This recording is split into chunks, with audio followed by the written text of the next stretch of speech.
Philip Rice stares at the alien application on his desk, his anti-alien beliefs clashing with the impressive qualifications listed on the resume. The CEO of Terran Innovations finds himself in an unexpected dilemma as he reviews candidates for the executive assistant position.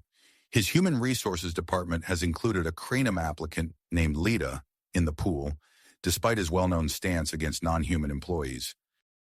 The office buzzes with activity outside his door as Philip leans back in his chair, running a hand through his graying hair. He picks up Lita's application again, scanning the list of accomplishments and skills that outshine those of the human candidates. His initial impulse to dismiss her outright wavers as he considers the potential benefits to his company. Reluctantly, Philip presses the intercom button. "Send in the cranium applicant," he instructs his current assistant, his voice gruff with barely concealed displeasure. He straightens his tie and prepares to find fault with the alien candidate, determined to justify his prejudices. The office door slides open and Lita enters. Philip's breath catches in his throat as he takes in her striking appearance. The cranium woman moves with a grace that seems almost otherworldly, her iridescent skin shimmering under the office lights. Her large almond-shaped eyes meet his gaze confidently as she approaches his desk. "Mr. Rice, thank you for considering my application," Lita says, her voice melodious and articulate. "I'm honored to have the opportunity to interview for this position." Philip nods stiffly, gesturing for her to take a seat. As the interview progresses, he finds himself caught off guard by Lita's charm and intelligence. Her responses to his questions are thoughtful and articulate, demonstrating a deep understanding of Terran Innovations' business model and future goals. Despite his best efforts to find fault, Philip is impressed by Lita's qualifications and demeanor. Her efficiency and quick thinking become apparent as she offers innovative solutions to hypothetical scenarios he presents.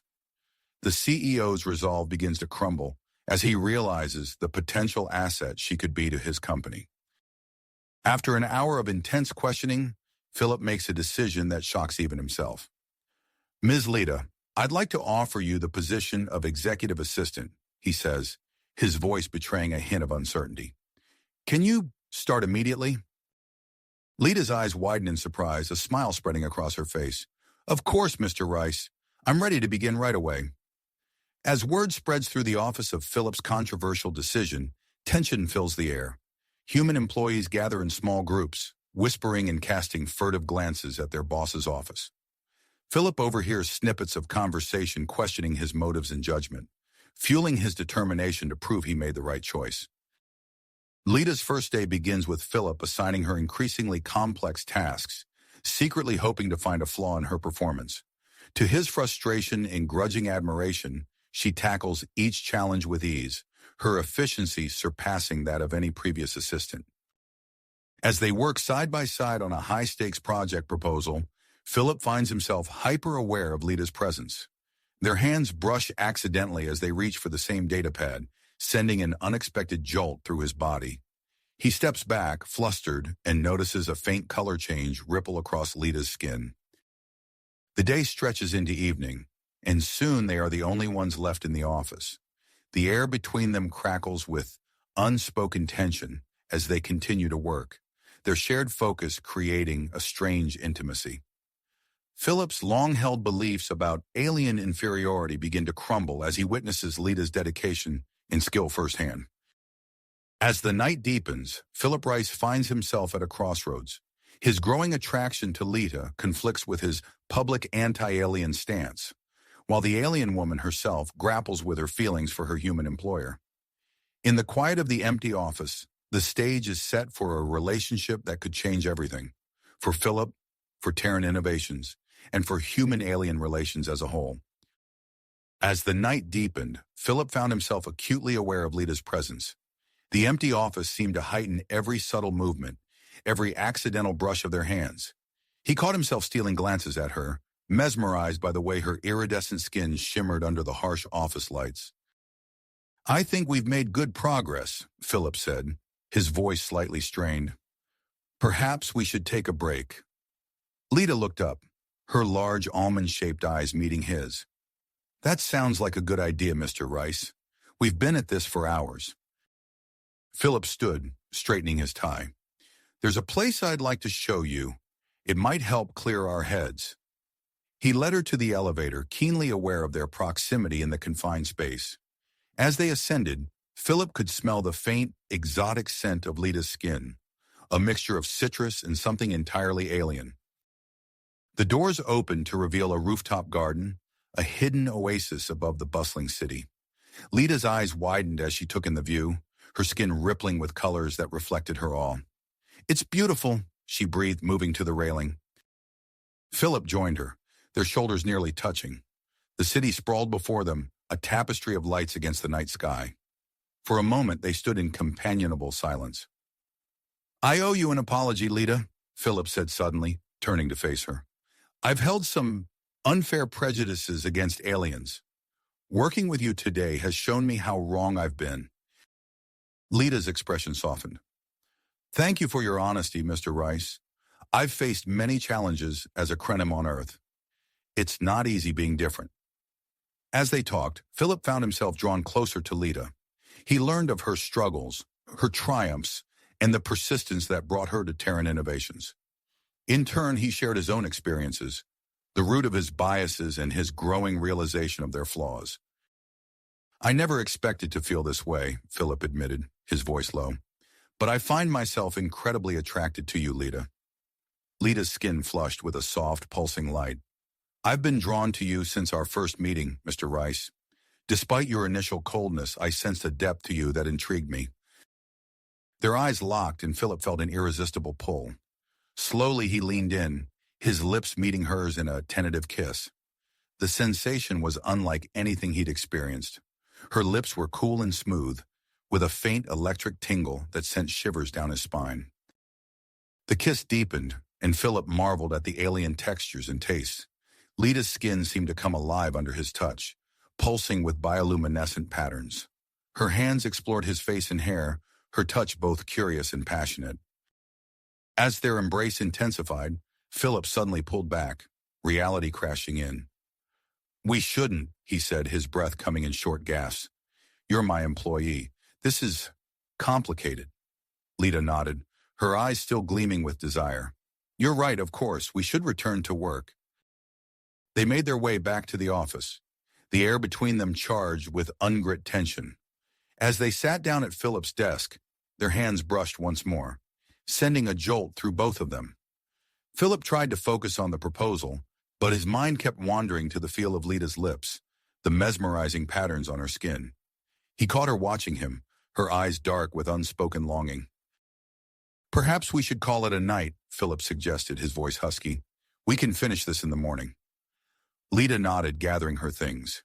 As she stood to leave, Philip rose as well, their bodies close in the confines of the office. "Good night, Mr. Rice," Lita said softly, her hand lingering on the door handle. "Good night, Lita," Philip replied, fighting the urge to pull her close again. As the door closed behind her, Philip sank into his chair, his head spinning. He had crossed a line tonight, one that could have far-reaching consequences for his company and his life. Yet as he replayed the evening's events in his mind, he couldn't bring himself to regret it. Tomorrow would bring new challenges, explaining his change of heart to his employees, navigating his evolving relationship with Lita, and confronting his own deeply held beliefs. But for now, in the quiet of his office, Philip allowed himself to savor the memory of their kiss and to wonder what the future might hold. The first rays of sunlight crept through the office windows as Philip stepped off the elevator, his mind still swimming with memories of the previous night.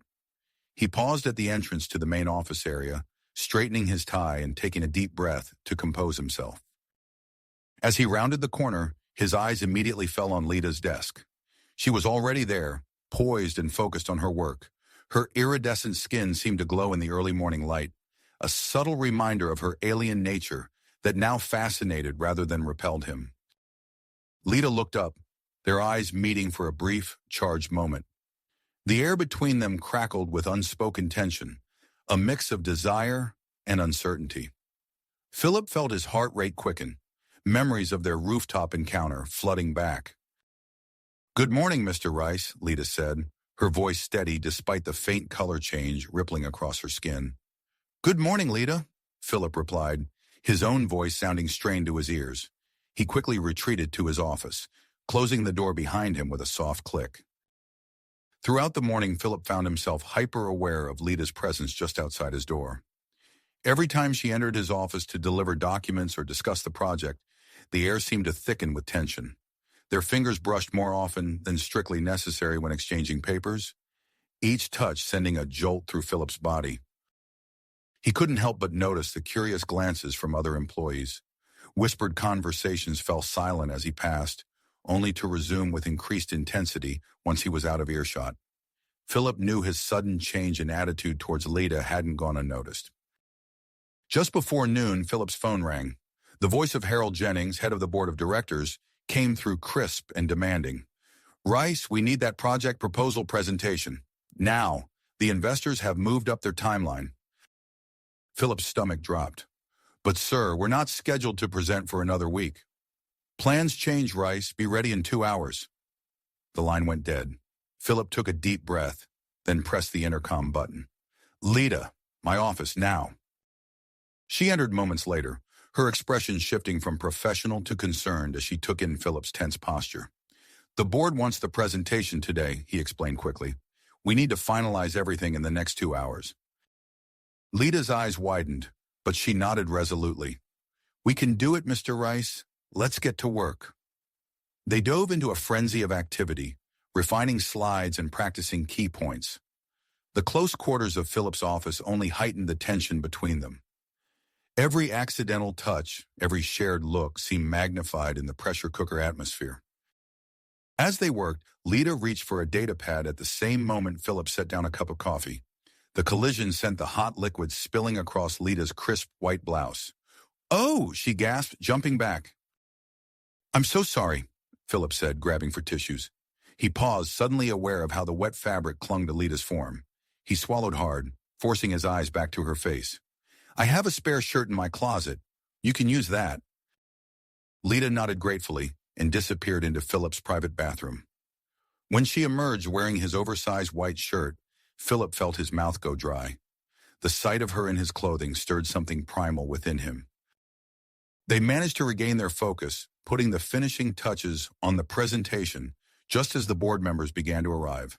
Philip and Lita stood side by side before the imposing group, their earlier nervousness replaced by a shared commitment. As they began their presentation, Philip found himself marveling at their seamless teamwork. They anticipated each other's points, smoothly transitioning between speakers. The board members leaned forward, clearly impressed by the polished proposal and the palpable chemistry between the human CEO and his alien assistant. Throughout the presentation, Philip found his gaze continually drawn to Lita. The professional setting seemed to accentuate her alien beauty, the graceful curve of her neck, the subtle shifts of color beneath her skin, the intelligence shining in her large eyes. He forced himself to focus, all too aware of the stakes riding on this meeting. When they finished, there was a moment of silence before the board erupted in applause. Harold Jennings stood, a rare smile on his weathered face. "Excellent work, both of you. I think we have a winner here." As the board members filed out, offering congratulations, Harold held Philip back with a firm hand on his shoulder. His voice lowered to a gravelly whisper. "Watch yourself, Rice. I see how you look at her. An interspecies scandal could ruin everything we've built."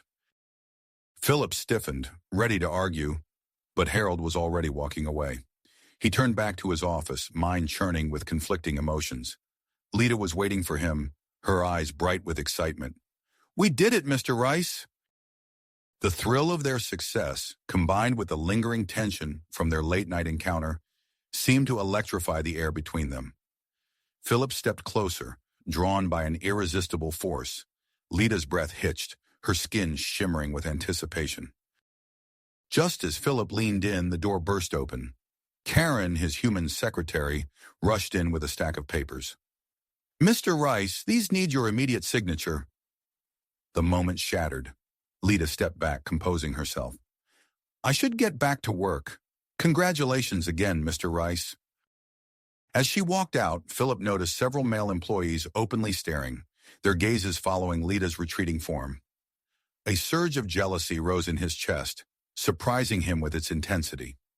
Later that afternoon, Philip overheard a group of employees near the water cooler, their voices low but clear. "Can you believe Rice hired one of them?" a man sneered. "Probably just to look at her all day. You know how their women are." Rage boiled up inside Philip. He strode over, his voice cutting through the conversation like a whip. "If I ever hear that kind of talk again, you'll be cleaning out your desk. Is that clear?" The employees scattered, leaving Philip standing alone, his hands clenched at his sides. He turned to see Lita watching him from across the room, her expression unreadable. As the workday drew to a close, Philip made a decision. He approached Lita's desk, his heart pounding. "Would you like to have dinner tonight? To celebrate our success?" Lita's skin rippled with a soft, pulsing light. "I'd like that very much, Mr. Rice." "Philip," he corrected gently. "Please call me Philip." They agreed to meet at a restaurant known for its interspecies clientele, away from the prying eyes of their co-workers. As they left the office separately, Philip felt a mix of excitement and nervousness coursing through him. Whatever happened tonight would change everything. For him, for Lita, and perhaps for Terran Innovations itself. Philip stepped out of his car, adjusting his tie as he approached the entrance of Galactic Fusion. The restaurant's facade glowed with soft, otherworldly light, hinting at the diverse clientele within. He paused, taking a deep breath to calm his nerves before entering. Inside, the maitre d' led him to a secluded booth. Philip's eyes swept the room, noting the mix of human and alien diners. The sight of other interspecies couples eased some of his tension. Moments later, Lita arrived. Philip's breath caught as she approached, her iridescent skin shimmering under the ambient lighting. She wore a form-fitting dress that accentuated her alien physiology, drawing admiring glances from other patrons. "You look stunning," Philip said, standing to greet her. Lita's skin flushed with a soft, pulsing light. "Thank you, Philip. This is a beautiful place." They settled into the booth, the privacy screens activating to give them a sense of seclusion. An Andorian waiter approached, his antennae twitching as he introduced himself. "Good evening, I'm Thrax, and I'll be your server tonight." He handed them menus featuring an array of Earth and Krenim dishes. Philip studied the unfamiliar Krenim options, determined to step out of his comfort zone. "I'll have the, Krenak stew, please." Lita's eyes widened in surprise. "That's a bold choice. I'll have the grilled salmon with asparagus." As Thrax left with their orders, Philip leaned forward. "So, tell me about growing up on Krem. What was it like?" Lita's expression softened. "It was different. Our cities are built in harmony with nature. Imagine bioluminescent trees lining streets that pulse with light to guide our way." As she spoke, Philip found himself captivated, not just by her words, but by the way her skin seemed to shimmer with each memory. He shared stories of his own childhood, his path to becoming CEO, and the challenges he'd faced along the way. Their food arrived, and Philip watched in fascination as Lita used a small device to process certain ingredients in her human meal. "Is that necessary for all Earth food?" he asked. Lita nodded. "Our digestive systems are quite different. This helps break down certain proteins that would otherwise be problematic." As they ate, Philip found his gaze continually drawn to Lita. The way her eyes shifted color in the low light, the graceful movements of her hands. Every detail seemed to entrance him. "You know," he said, his voice low, "I've never seen anything quite as beautiful as the way your skin changes color." Lita's skin rippled with a soft, rosy hue. "And I find the complexity of human expressions fascinating. The way your eyes crinkle when you smile, for instance." Their hands met across the table, fingers intertwining. The contact sent a jolt through Philip, the alien texture of her skin both strange and alluring. The moment was shattered by a booming voice. "Philip! Fancy seeing you here!" Philip jerked back, turning to see Harold Jennings approaching their table, his wife in tow. The board member's eyes narrowed as he took in the scene. "Harold," Philip said, forcing a smile, "what a surprise. This is Lita, my assistant. We're discussing the Krenim integration project." Lita's skin darkened, the light pulsing beneath its surface betraying her hurt at Philip's words.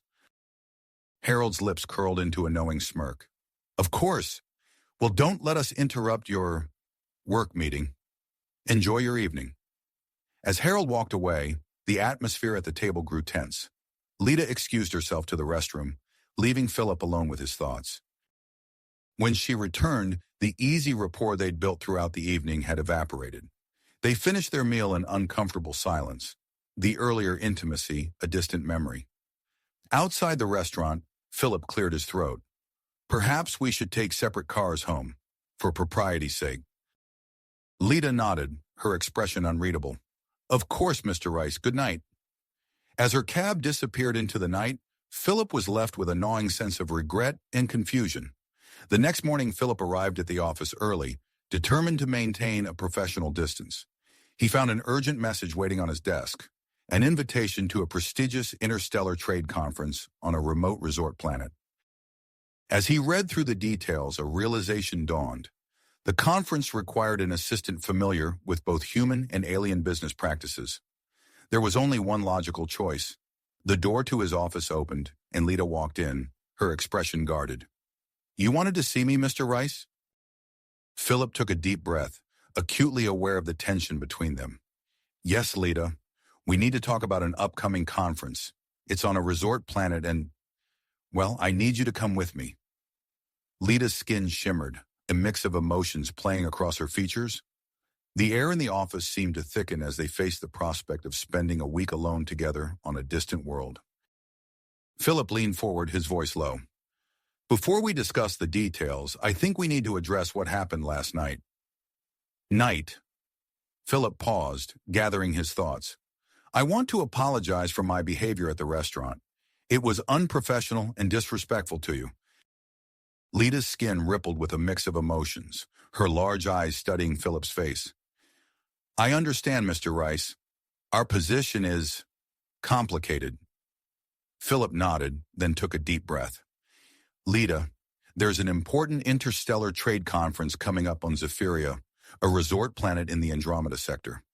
It's crucial for Terran innovations to make a strong impression there. Lita's posture straightened, her professional demeanor sliding into place.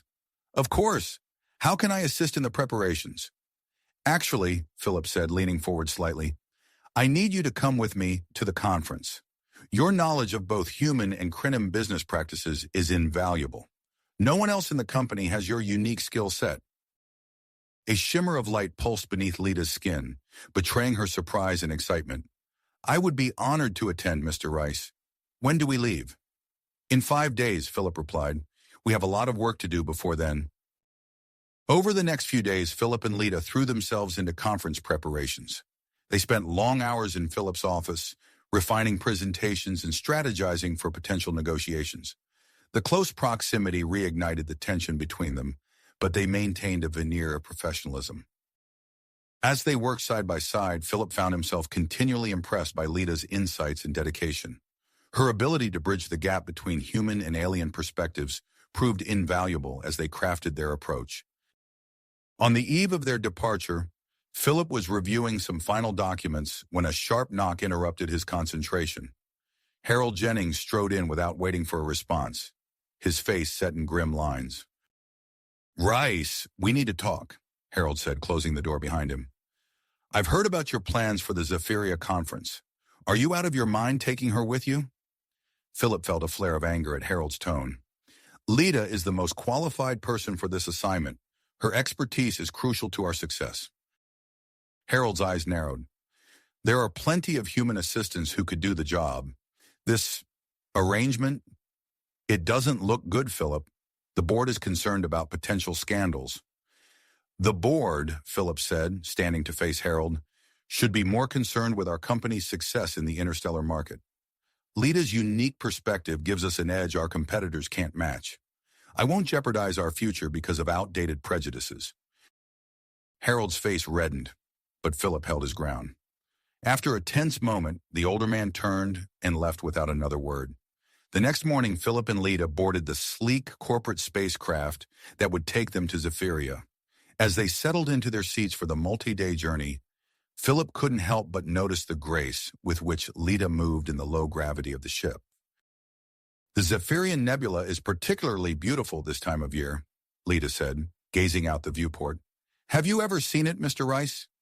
"Please call me Philip," he replied, moving to join her at the window. "And no, I haven't had the pleasure." As they watched the stars streak by, Philip became acutely aware of Lita's presence beside him. The confined space of the ship seemed to amplify every subtle movement, every shared glance. Their moment of quiet contemplation was interrupted by the ship's AI. "Attention passengers. Due to a booking error, only one sleeping chamber is available. My apologies for the inconvenience." Philip and Lita exchanged a startled look. "I'll take the common area," Philip said quickly. "You can have the sleeping chamber." Lita's skin flushed with a soft light.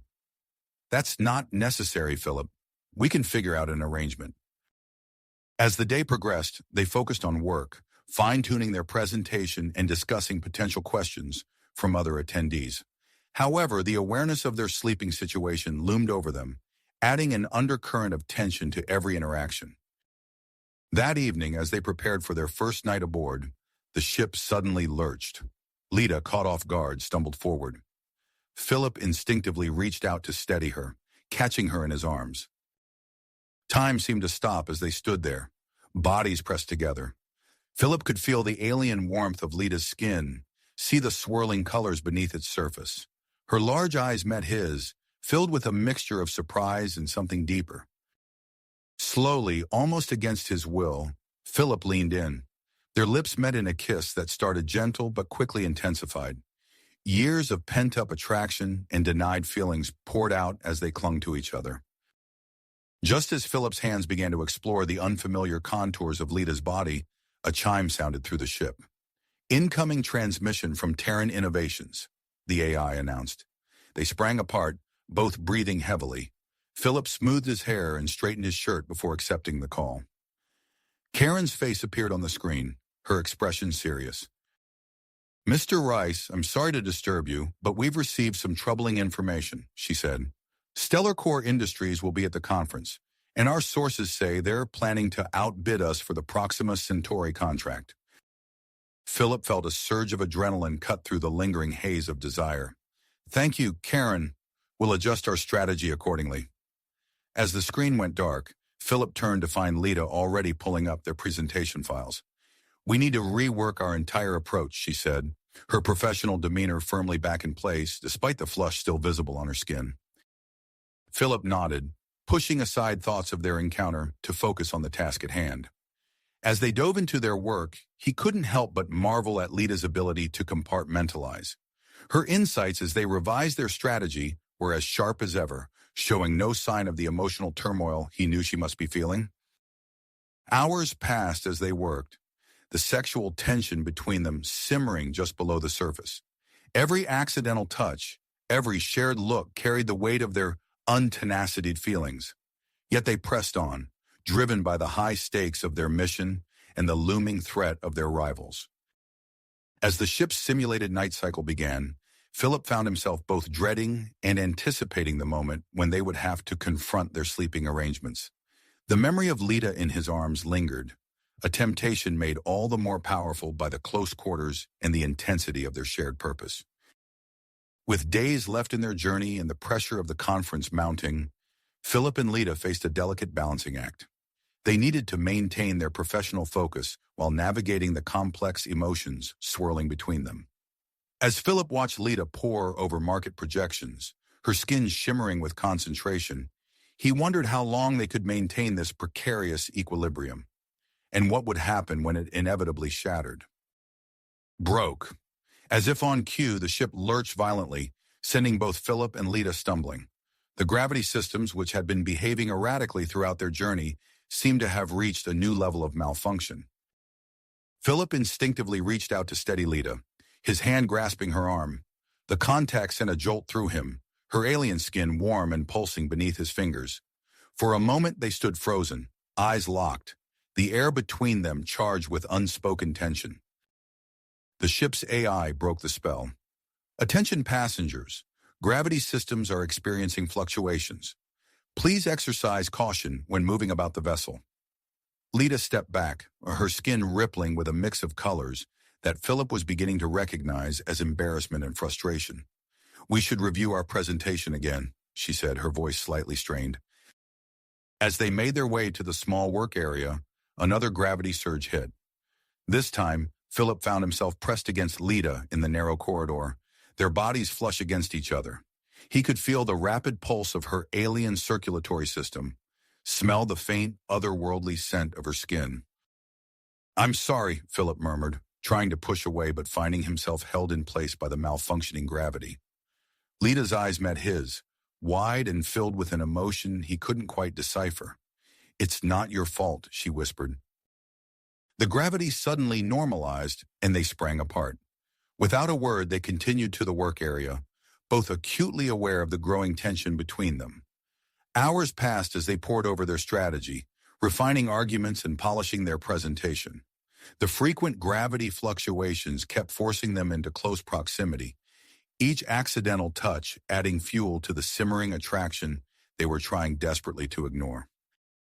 As Philip was explaining a particularly complex financial projection, a priority message chime interrupted them.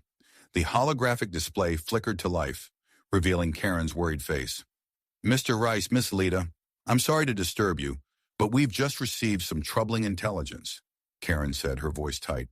"Stellar Corp has made a last-minute addition to their team for the conference. They've hired Zara, the renowned Krenim consultant." Philip felt his stomach drop. Zara's reputation preceded her. She was brilliant, charismatic, and had an uncanny ability to bridge human and Krenim business practices. Her presence on the Stellar Corp team could potentially neutralize Terran Innovation's unique advantage. "Thank you, Karen," Philip said, struggling to keep his voice steady. "We'll adjust our strategy accordingly." As the hologram faded, Philip turned to Lita. Her skin had taken on a pale, almost translucent quality that he recognized as her species equivalent of going white with shock. "This changes everything," Lita said, her voice barely above a whisper. "Zara's involvement nullifies our main selling point. We need to completely rethink our approach." Philip ran a hand through his hair, mind racing. Suddenly, an idea struck him. "Maybe not," he said slowly. "Maybe we can use this to our advantage." Lita looked at him quizzically, her skin beginning to pulse with curiosity. "Think about it," Philip continued, excitement building in his voice. "Stellar Corp hired Zara as a consultant, but you and I, we're partners. We've been working together, living together on this ship. Our understanding goes beyond mere business practices. We represent true human Krenim cooperation." As he spoke, Philip moved closer to Lita, caught up in the momentum of his idea. "We can present ourselves as a united front, a living example of what's possible when our species truly collaborate." Lita's skin began to glow with a soft, warm light that Philip had come to associate with enthusiasm. "That's brilliant, Philip," she said, her large eyes shining. "We can restructure our entire presentation around this concept." Their excitement was palpable as they dove back into their work, tearing apart their carefully crafted strategy and rebuilding it from the ground up. As they collaborated, Philip found himself sharing personal anecdotes about his experiences with Krenim culture, while Lita offered insights into her own journey of understanding human customs. The hours flew by, punctuated by the occasional gravity fluctuation that would send them careening into each other. Each time it happened, the contact seemed to linger a little longer, their gazes held a little more intently. As they were putting the finishing touches on their new presentation, the ship's AI made an announcement.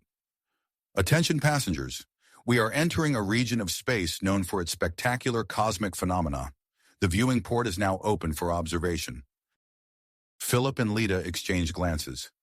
"We should take a break," Philip suggested. "Clear our heads before the final push."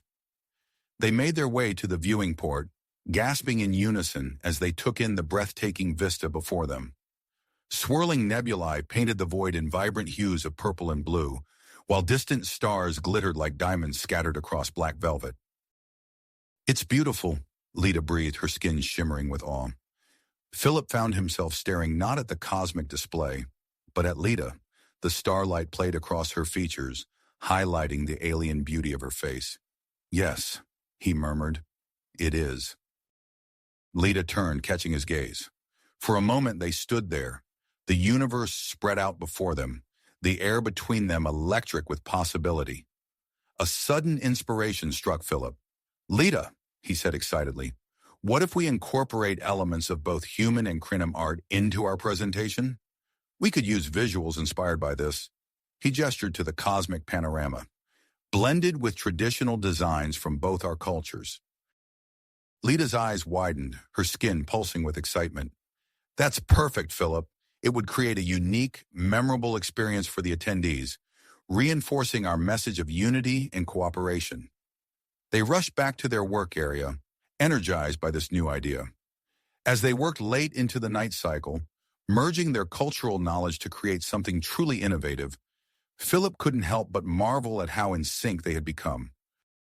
Finally, exhaustion began to set in. The issue of sleeping arrangements, which they had been studiously avoiding, could no longer be ignored. Another gravity fluctuation rocked the ship, making it clear that it would be unsafe for either of them to sleep in the common area. "We should both use the sleeping chamber," Philip said hesitantly, "for safety reasons." Lita nodded, her skin flushing with a mix of nervousness and anticipation. "Of course, it's the logical solution." As they lay side by side in the narrow bed, bodies almost touching, Philip was acutely aware of Lita's presence, the warmth radiating from her alien skin, the soft sound of her breathing, the faint glow that seemed to pulse in time with her heartbeat. It all combined to create an almost overwhelming sensory experience. He turned his head slightly, finding Lita already looking at him. Their faces were mere inches apart. Philip felt his breath catch in his throat as Lita's hand tentatively reached out, her fingers brushing against his cheek. Just as Philip began to lean in, his heart pounding, a blaring alarm shattered the moment. The ship's AI's voice cut through the noise. "Emergency alert. Unexpected asteroid field detected. Immediate evasive action required." Philip and Lita sprang into action, racing to the cockpit. As they worked in tandem to navigate the treacherous field, Philip was struck by how seamlessly they functioned together. Every move, every decision was made in perfect synchronization. As they cleared the last of the asteroids, relief washed over them. In the aftermath of the adrenaline rush, Philip turned to Lita, their eyes meeting. Without a word, they came together in a passionate kiss, years of pent-up attraction finally finding release. When they finally pulled apart, both breathing heavily, reality began to set in. The conference loomed ahead, with all its high stakes and potential pitfalls. "We should," Philip began, his voice husky. "Focus on the conference," Lita finished for him, her skin pulsing with a mix of desire and regret. They nodded in agreement, acknowledging the need to put their personal feelings aside for now. As they began to discuss final preparations for their arrival, the ship's AI announced their approach to the resort planet. Standing side by side at the viewing port, watching the alien world grow larger, Philip and Lita knew that whatever happened at the conference, their relationship had been irrevocably changed. As the ship began its descent, they shared one last lingering look before stepping into their professional roles, ready to face the challenges ahead on this strange new world. World grow larger, Philip and Lita knew that whatever happened at the conference, their relationship had been irrevocably changed. As the ship began its descent, they shared one last lingering look before stepping into their professional roles, ready to face the challenges ahead on this strange new planet. The landing was smooth, and as the airlock hissed open, Philip and Lita were immediately struck by the dazzling spectacle before them. The resort planet's twin suns bathed the landscape in a golden glow, their light refracting off the crystalline structures that housed the Interstellar Trade Conference. The effect was breathtaking, creating an otherworldly atmosphere that left both human and Crinum momentarily awestruck. Philip shouldered his bag, stealing a glance at Lita. Her skin shimmered with excitement, reflecting the alien sunlight in a way that made her even more captivating. He quickly averted his gaze, reminding himself to focus on the task at hand. As they made their way to the accommodation check-in, Philip couldn't help but notice the diverse array of species around them. Beings of all shapes, sizes, and colors milled about, their languages creating a symphony of alien sounds. "Welcome to Lumina Prime," chirped a holographic greeter at the check-in desk. "Please state your names and company affiliation." Philip Rice and Lita Representing Terran Innovations, Philip responded, his voice steady despite his inner turmoil. The hologram's eyes flickered as it processed the information. Ah, yes, I see you've been upgraded to our premium couples' suite due to a booking error. My apologies for any inconvenience. Philip and Lita exchanged a startled look. Couples suite? Lita asked, her skin flushing a deep blue. Yes, our most luxurious accommodation, the hologram confirmed cheerfully, complete with a single large bed and all the romantic amenities you could desire. Perfect for partners both in business and pleasure. Philip cleared his throat, acutely aware of Lita's proximity. I'm sure it will be fine, he managed, accepting the room key. As they rode the gravity lift to their floor, the tension between them was palpable. The door slid open to reveal a sumptuous suite that lived up to its description. The centerpiece was indeed a large, inviting bed that seemed to dominate the space. We should prepare for the opening ceremony, Lita said quickly, her voice slightly higher than usual. Philip nodded, grateful for the distraction. They busied themselves with unpacking their formal attire, carefully avoiding each other's gaze. Lita disappeared into the bathroom to change, emerging some time later in a stunning cream gown. The fabric seemed to flow like liquid, accentuating her alien curves in a way that made Philip's breath catch in his throat. You look incredible, he said, his voice barely above a whisper. Lita's skin rippled with a mix of pleasure and embarrassment. Thank you, she replied softly. You clean up quite well yourself. As they made their way to the grand hall, Philip found himself hyper-aware of Lita's presence beside him. The brief kiss they had shared on the ship seemed to hang between them, unspoken but impossible to ignore. The grand hall was a marvel of alien architecture, its vaulted ceilings stretching impossibly high. Delegates from across the galaxy mingled, their conversations creating a low hum of excitement. Suddenly, a striking female Krenim with vibrant purple skin approached them, her movements graceful and predatory. Philip recognized her immediately from the briefings. Zara, the renowned consultant hired by Stellar Corp. Philip Rice, Zara purred, her voice rich and melodious. I've been so looking forward to meeting you. She extended a hand, her fingers lingering on Philip's palm a moment longer than necessary. Philip felt Lita stiffen beside him. A pleasure, he said, careful to keep his tone neutral. This is my partner, Lita. Zara's eyes flicked dismissively over Lita. Charmed, I'm sure, she said, her tone suggesting anything but. Turning back to Philip, she leaned in close. I do hope we'll have a chance to collaborate during the conference. I have so many ideas I'd love to share with you. Before Philip could respond, a chime sounded, signaling the start of the opening presentations. Zara slipped away with a wink, leaving Philip feeling slightly dazed and Lita visibly agitated. We should take our seats, Lita said, her voice tight. As they settled in, Philip leaned close to Lita. Remember, he whispered, we're partners. We've got this. Lita's skin pulsed with warmth, and she nodded, some of the tension leaving her shoulders. The presentations began, with various companies showcasing their latest innovations. When it was their turn, Philip and Lita took to the stage, their movements in sync. As they launched into their carefully prepared pitch, emphasizing their unique human cranium collaboration, Philip felt a surge of pride. Their natural chemistry was evident, and he could see the impressed looks on many of the delegates' faces. However, their elation was short-lived. Stellar Corp's presentation, led by Zara, was equally impressive. Her cranium background gave her an undeniable advantage with the alien contingent, and Philip could see several non-human delegates nodding along enthusiastically. As the day progressed, Philip and Lita worked tirelessly, networking with potential clients and investors. Their complementary skills allowed them to connect with a diverse range of species, but Zara seemed to be everywhere, constantly appearing at inopportune moments to undermine their efforts. During a brief recess, Philip and Lita found themselves near a group of alien delegates engaged in animated discussion. Lita's eyes widened as she caught snippets of their conversation. Philip, she whispered urgently, they're talking about a rare mineral discovered on a nearby moon. This could be huge for us. Excitement coursed through Philip. We need to find out more, he agreed. This could be the edge we need. As night fell, they prepared for the gala, both keenly aware of the opportunity it presented to gather more information and make crucial connections. Lita emerged from the bathroom in a shimmering gown that seemed to capture the light of the twin moons visible through their suite's window. Philip offered her his arm, and together they made their way to the ballroom, ready to face whatever challenges the night might bring. The gala was in full swing, a whirlwind of color and sound.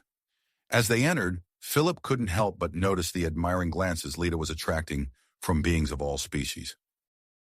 "Shall we dance?" he asked, surprising himself with his boldness. Lita's skin flushed with pleasure as she nodded. As they moved together on the dance floor, their bodies in perfect sync, Philip was struck by how natural it felt. The music swelled, and he found himself drawing Lita closer, their faces mere inches apart. For a moment, the rest of the room seemed to fade away. Philip's heart raced as he leaned in, Lita's eyes fluttering closed. "Philip, there you are!"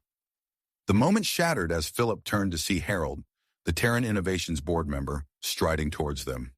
His jovial expression did little to mask the sharp look in his eyes as he glanced between Philip and Lita.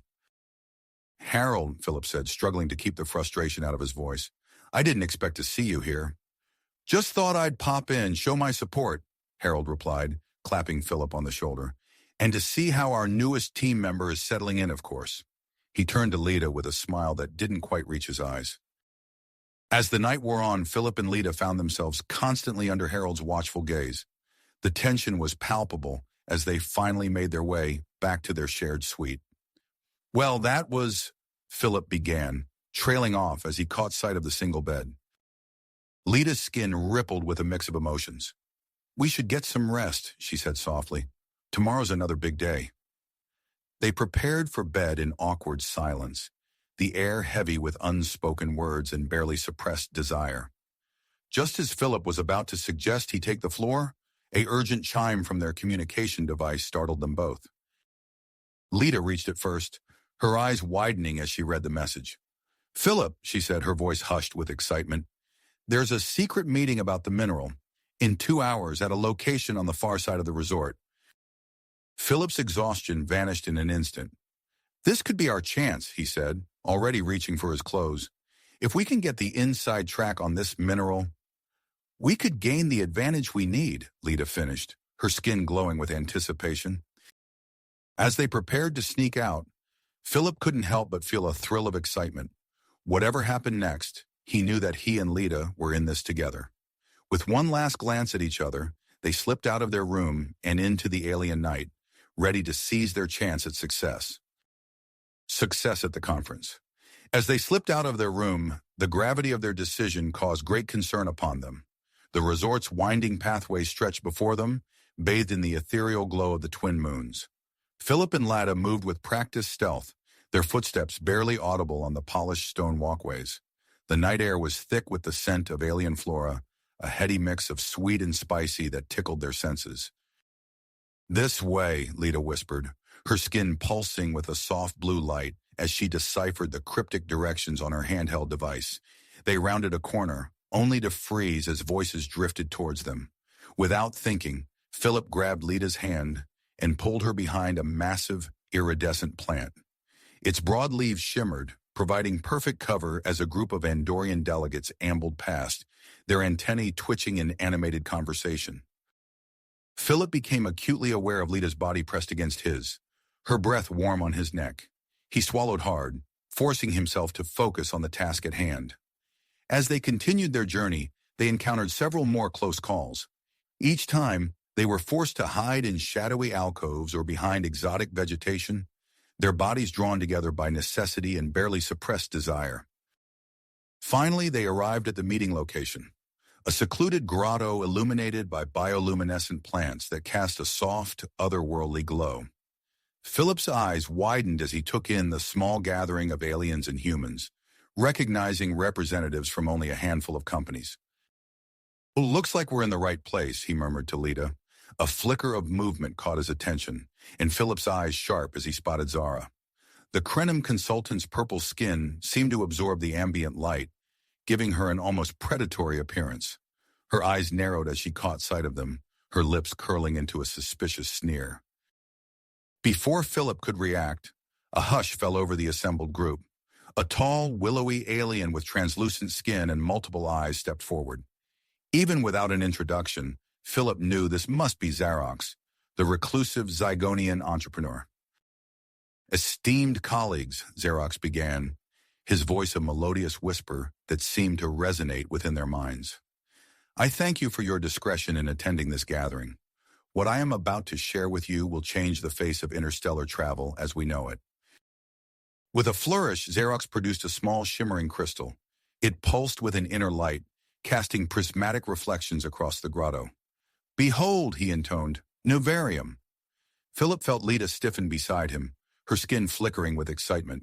He shared her awe as Xerox detailed the properties of this miraculous mineral. Its potential to revolutionize faster-than-light travel was staggering. As Xerox outlined the competitive bidding process for exclusive mining rights, Philip's mind raced. The opportunity was immense, but he knew Terran Innovations lacked the financial resources to compete with industry giants like Stellar Corp. We need to form an alliance, Lita whispered, echoing his thoughts. It's our only chance. Philip nodded, already mentally cataloging potential partners among the smaller companies present. As the meeting concluded, they made their way toward the exit, heads buzzing with possibilities. Suddenly, a familiar voice cut through their thoughts. Well, if it isn't the dynamic duo. Zara materialized before them, her eyes glittering dangerously in the bioluminescent light. I hope you're not planning to waste your time on a bid, she purred, her tone dripping with false sweetness. A small-time operation like yours could never compete. Philip felt a surge of protectiveness. Without thinking, he slipped his arm around Lita's waist, drawing her close. I wouldn't be so sure about that, he replied coolly. Zara's eyes flicked between them, a flash of jealousy twisting her features.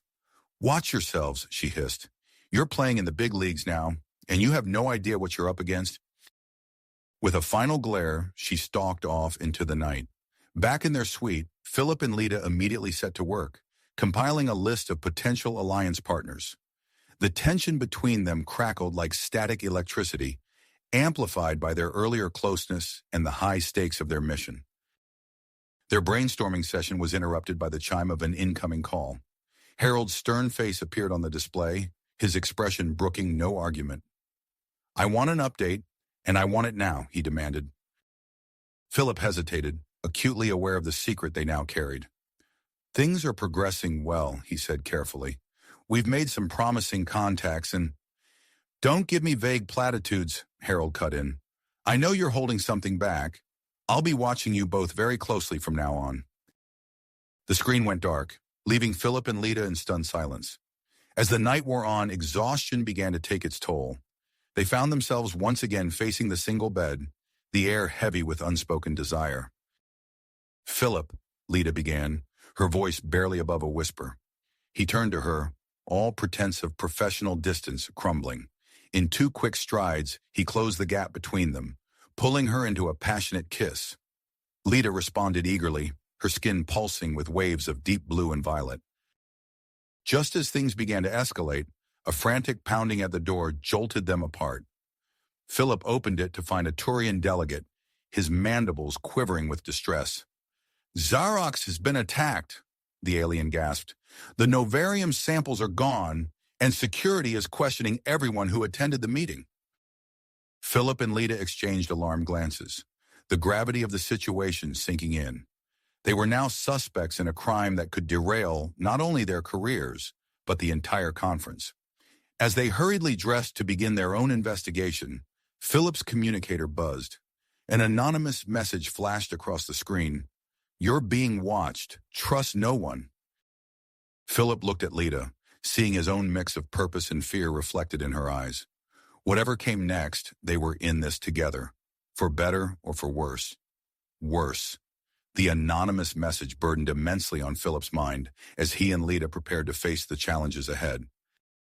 As the first rays of dawn painted the alien sky in hues of lavender and gold, Philip and Lita emerged from their suite, their faces set with purpose. They had agreed to split up to cover more ground in their investigation of the novarium theft. Be careful, Philip said softly, his hand lingering on Lita's arm. We don't know who we can trust. Lita's skin rippled with a pattern of reassurance. You too. Let's meet back here in 3 hours to compare notes. Philip watched her disappear around a corner before setting off towards the delegates' quarters. His first target was Zorax, a Volparian traitor he remembered from the secret meeting. As he approached the alien suite, Philip took a deep breath, schooling his features into a mask of casual friendliness. Zorax answered the door, his furry face twitching nervously. Ah, the human from Terran Innovations. What can I do for you? Just wanted to check in after last night's excitement, Philip said smoothly, eyes darting around the room behind Zorax. Quite a shock, wasn't it? As Zorax stammered through a response, Philip noticed a suspicious bulge in the alien's pocket. His instincts screamed that something was off. In a swift, practiced motion, he palmed the tiny tracking device he had brought along and brushed against Zorax as if steadying himself. Well, I won't keep you, Philip said, backing away. Take care, Zorax. Heart pounding, Philip hurried away, knowing the tracker was now securely attached to the Volparian. He had just turned a corner when a familiar voice stopped him cold. Philip, a word, please. Harold stood in the lobby, his expression stormy. Philip braced himself for the confrontation. I saw you and Lita sneaking out last night, Harold said, his voice low and dangerous. What exactly is going on between you two? Philip fought to keep his face neutral. We're working together to secure this deal for Terran Innovations. Nothing more. Harold's eyes narrowed. Don't play me for a fool, Philip. I've seen the way you look at her. Remember, she's not even human. This dalliance could ruin our company's reputation. Anger flared in Philip's chest.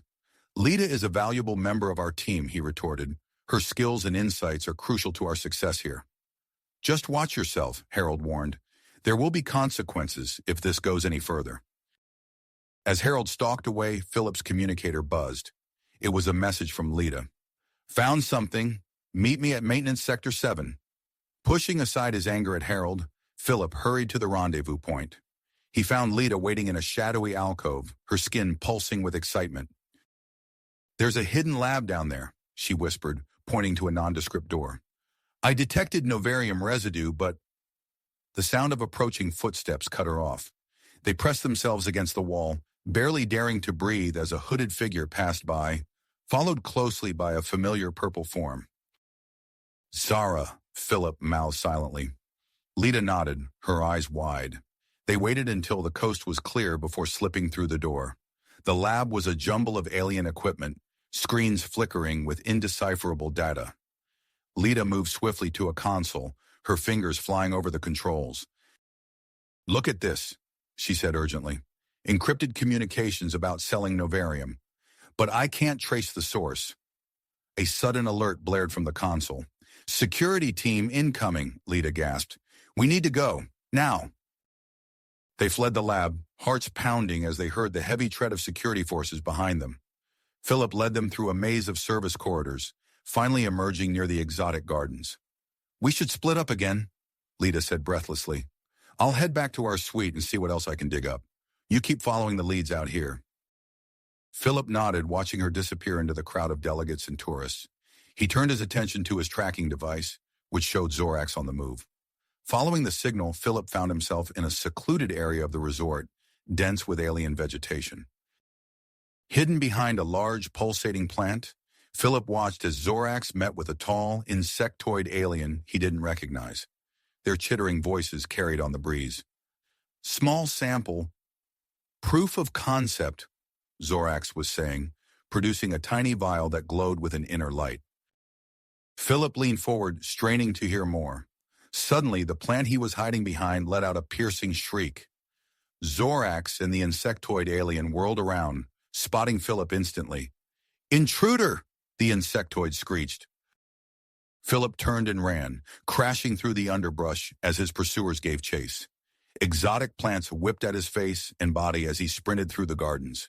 He could hear Zorax and the other alien closing in. In desperation, Philip dove into a particularly dense patch of foliage. The plants seemed to come alive around him, wrapping him in a cocoon of leaves and vines. He held his breath, hearing his pursuers stop nearby. "Lost him," Zorax growled. "We need to move the rest of the novarium now. It's not safe here anymore." As their footsteps faded, Philip let out a sigh of relief. But as he tried to extricate himself from the clingy plants, he realized his communicator was gone, lost in the chase.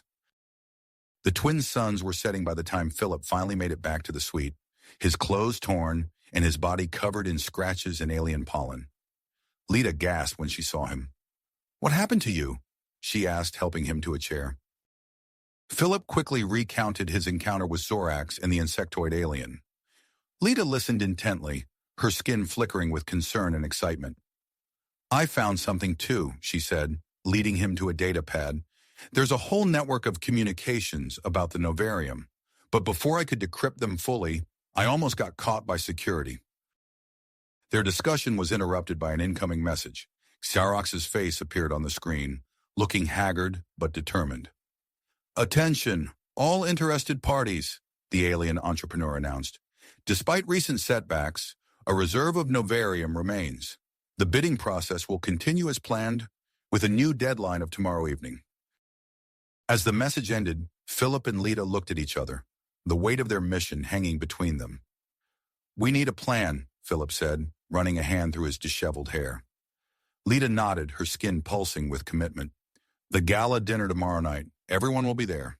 It's our best chance to gather the final pieces of evidence and confront the conspirators." Philip found himself drawing closer to Lita, the shared danger and excitement of the past days heightening his awareness of her. She met his gaze, her eyes shimmering with an intensity that made his breath catch.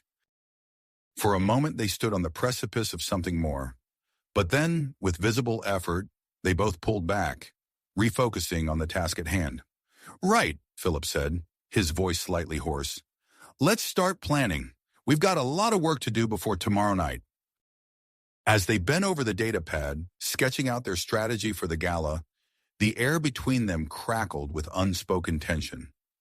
The fate of Terran innovations hung in the balance, but so did something far more personal.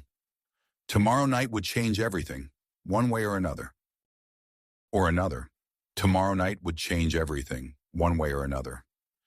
As the twin suns set on the eve of the gala, Philip adjusted his formal attire, a sleek suit tailored to human proportions, but adorned with subtle alien aesthetics. Lita emerged from the bathroom, her skin shimmering with bioluminescent patterns that complemented her elegant dress. "Ready?" Philip asked, offering his arm. Lita's skin pulsed with a mixture of excitement and nervousness, as I'll ever be. They made their way to the grand ballroom, arm in arm, their closeness drawing curious glances from the diverse array of alien delegates.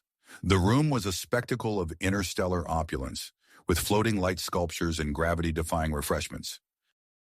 Philip squeezed Lita's hand. "Remember the plan. I'll work the room while you scan for novarium traces."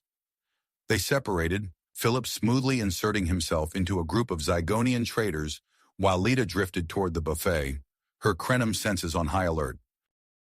As Philip engaged in seemingly casual conversation, he kept a watchful eye on the other attendees.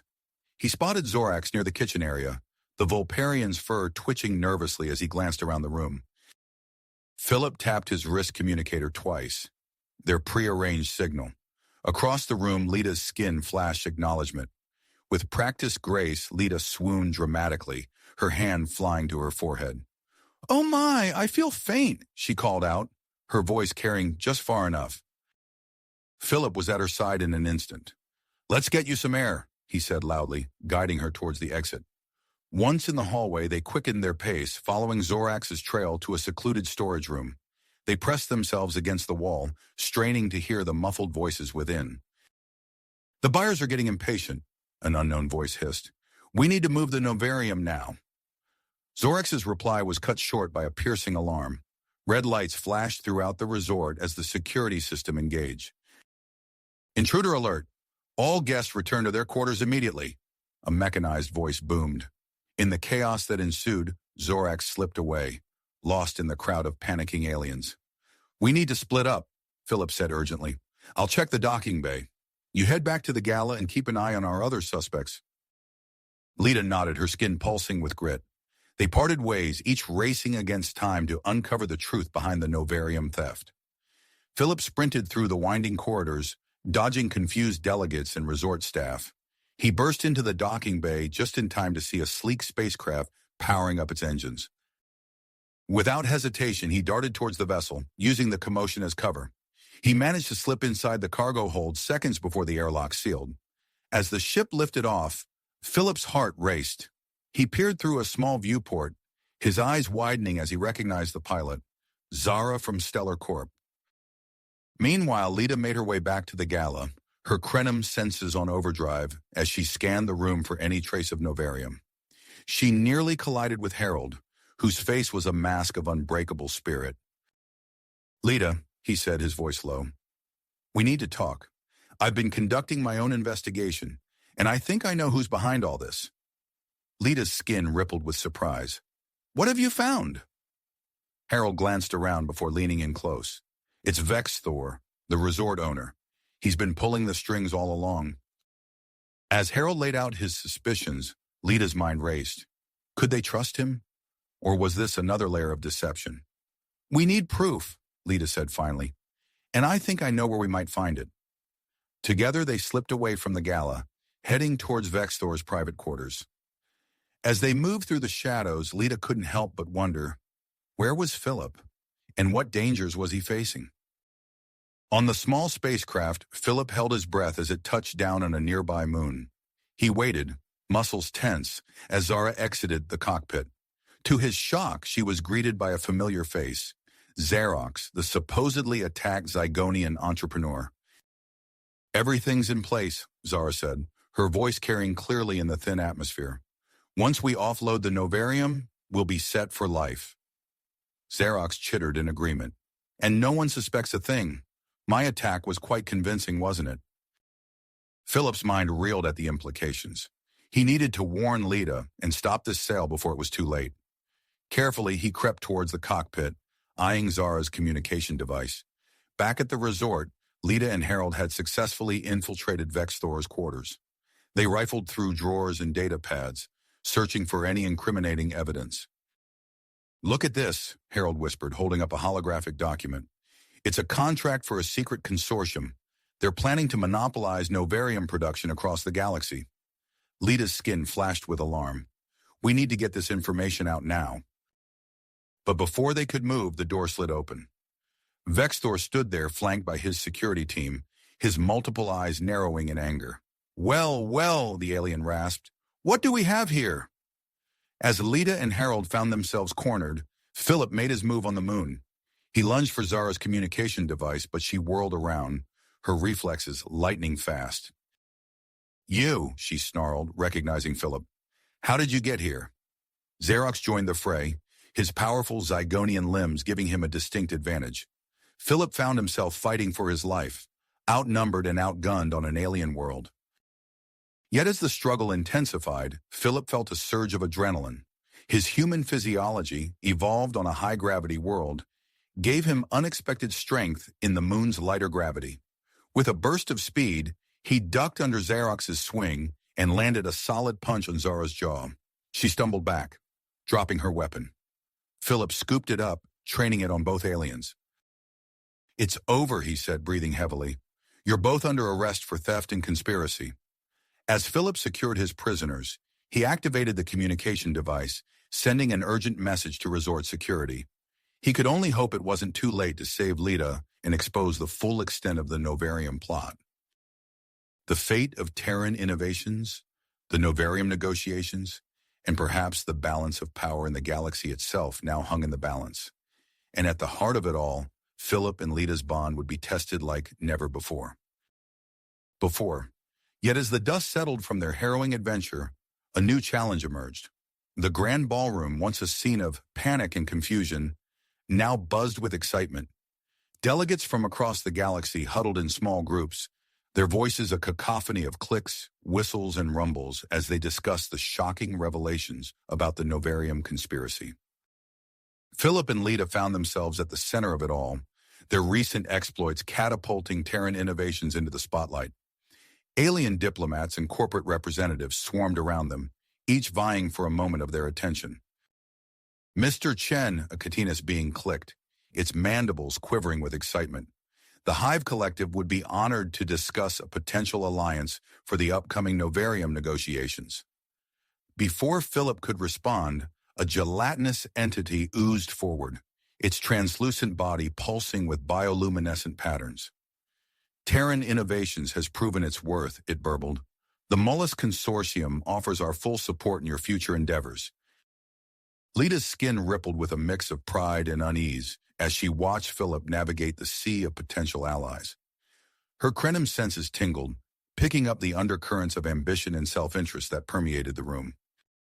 Suddenly, a hush fell over the crowd. Philip and Lita turned to see a towering figure striding towards them. The newcomer's scales gleamed like polished obsidian, his eyes glowing with an inner fire that spoke of ancient wisdom and cunning.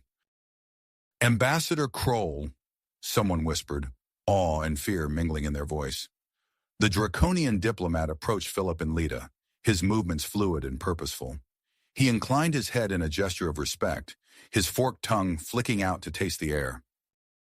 "Mr. Chen, Miss Narum," Kroll's voice was a low rumble that seemed to resonate in their chests. "Your recent accomplishments have not gone unnoticed. The Draconian Empire admires those who can unravel such complex situations." Philip straightened, meeting Kroll's gaze. "Thank you, Ambassador. We were simply doing our duty." Kroll's lips curled into what might have been a smile. "Indeed, and it is precisely that sense of duty that interests us. Perhaps we might discuss a mutually beneficial arrangement for the upcoming Novarium bid." Philip glanced at Lita, noting the subtle pulse of warning that rippled across her skin. He gave her a nearly imperceptible nod before turning back to Kroll. "We'd be happy to discuss potential opportunities, Ambassador," Philip said carefully. "Shall we find a more private setting?" As they moved towards a nearby meeting room, Harold materialized at Philip's elbow. "As a board member of Terran Innovations," he said, his voice tight, "I believe I should be present for these discussions." Kroll's eyes narrowed for a moment before his features smoothed into a mask of affability. "Of course, the more minds, the merrier, as I believe you humans say." The small group filed into the meeting room, the door hissing shut behind them. Lita positioned herself near the wall, her senses on high alert as Kroll began to outline the Draconian Empire's proposal. "Our resources are vast," Kroll said, his clawed hands dancing over a holographic display. "Our technology unparalleled. Together we could secure the Novarium rights with ease." As Kroll spoke, Lita noticed a change coming over Philip and Harold. Their postures relaxed, their eyes growing slightly unfocused. She felt a tickle in her nose, a faint scent that seemed to bypass her olfactory senses entirely. "Of course," Kroll continued, his voice taking on a hypnotic quality, "such an alliance would require certain concessions on your part." Philip nodded slowly. "That seems reasonable. What did you have in mind?" Alarm bells rang in Lita's mind. This wasn't right. Philip would never agree so easily to vague terms. She needed to act fast. "Excuse me," Lita said abruptly, rising to her feet. "I just remembered some crucial data we need for these negotiations. I'll retrieve it immediately." Without waiting for a response, she slipped out of the room, her skin pulsing with urgency. As soon as the door closed behind her, Lita broke into a run, heading for the resort's scientific facilities. Minutes later, she burst into the lab, startling a group of multi-limbed researchers. "I need to analyze an air sample," she gasped. "It's an emergency." Working quickly, Lita processed the sample she had collected from the meeting room. As the results flickered across the screen, her suspicions were confirmed. Kroll was emitting a subtle pheromone, undetectable to humans, but potent enough to influence their decision-making. Grabbing the data pad with the evidence, Lita raced back to the meeting room. She could only hope she wasn't too late to stop Philip from making a grave mistake. As she approached the door, she heard Kroll's voice, smooth and persuasive. "Just sign here, Mr. Chen, and we can begin our prosperous partnership." Lita burst into the room, her skin flashing with alarm. "Stop!" she cried, holding up the data pad. "Don't sign anything!" Philip blinked, shaking his head as if coming out of a trance. Lita, what's going on? Kroll's eyes blazed with fury as Lita explained her findings. The Draconian's true colors began to show, his earlier charm evaporating like mist under a hot sun. You meddlesome little creature, Kroll snarled, reaching for a device hidden in his robes. You'll regret interfering with the Draconian Empire. A high-pitched whine filled the air, dropping Philip and Harold to their knees. But Lita, her Krenim physiology unaffected, sprang into action. She launched herself at Kroll, her lithe form colliding with his scaly bulk. They grappled fiercely, Kroll's superior strength matched by Lita's speed and dedication. Philip, Lita called out as she ducked under Kroll's swinging arm. The device! Destroy it! Fighting through the disorienting effects of the sound, Philip crawled towards the fallen device. With a mighty effort, he brought his fist down, smashing it to pieces. As the debilitating noise cut off, Kroll roared in frustration. He shoved Lita aside and made a break for the door. After him, Harold shouted, already on his feet and giving chase. Philip and Lita exchanged a quick glance before sprinting after Kroll, their bodies still thrumming with adrenaline from the confrontation. The Draconian ambassador was fast, but they were determined not to let him escape. The chase led them through the crowded conference areas, delegates scattering in alarm as Kroll barreled past. Philip and Lita worked in tandem, using their knowledge of the resort's layout to try and cut off Kroll's escape routes. As they entered the vast central atrium, Kroll skidded to a stop, his eyes darting wildly as he searched for an exit. The space was packed with aliens of all shapes and sizes, many of whom recognized the fleeing Draconian. Seeing no other option, Kroll grabbed the nearest delegate, a small, quivering being with multiple eye stalks. "Stay back!" he roared, his claws pressing against the alien's gelatinous skin. "Or this one gets it!" The atrium fell silent, all eyes turning to the unfolding drama. Philip stepped forward, his hands raised in a placating gesture. "Ambassador Kroll," he said, his voice carrying across the hushed crowd.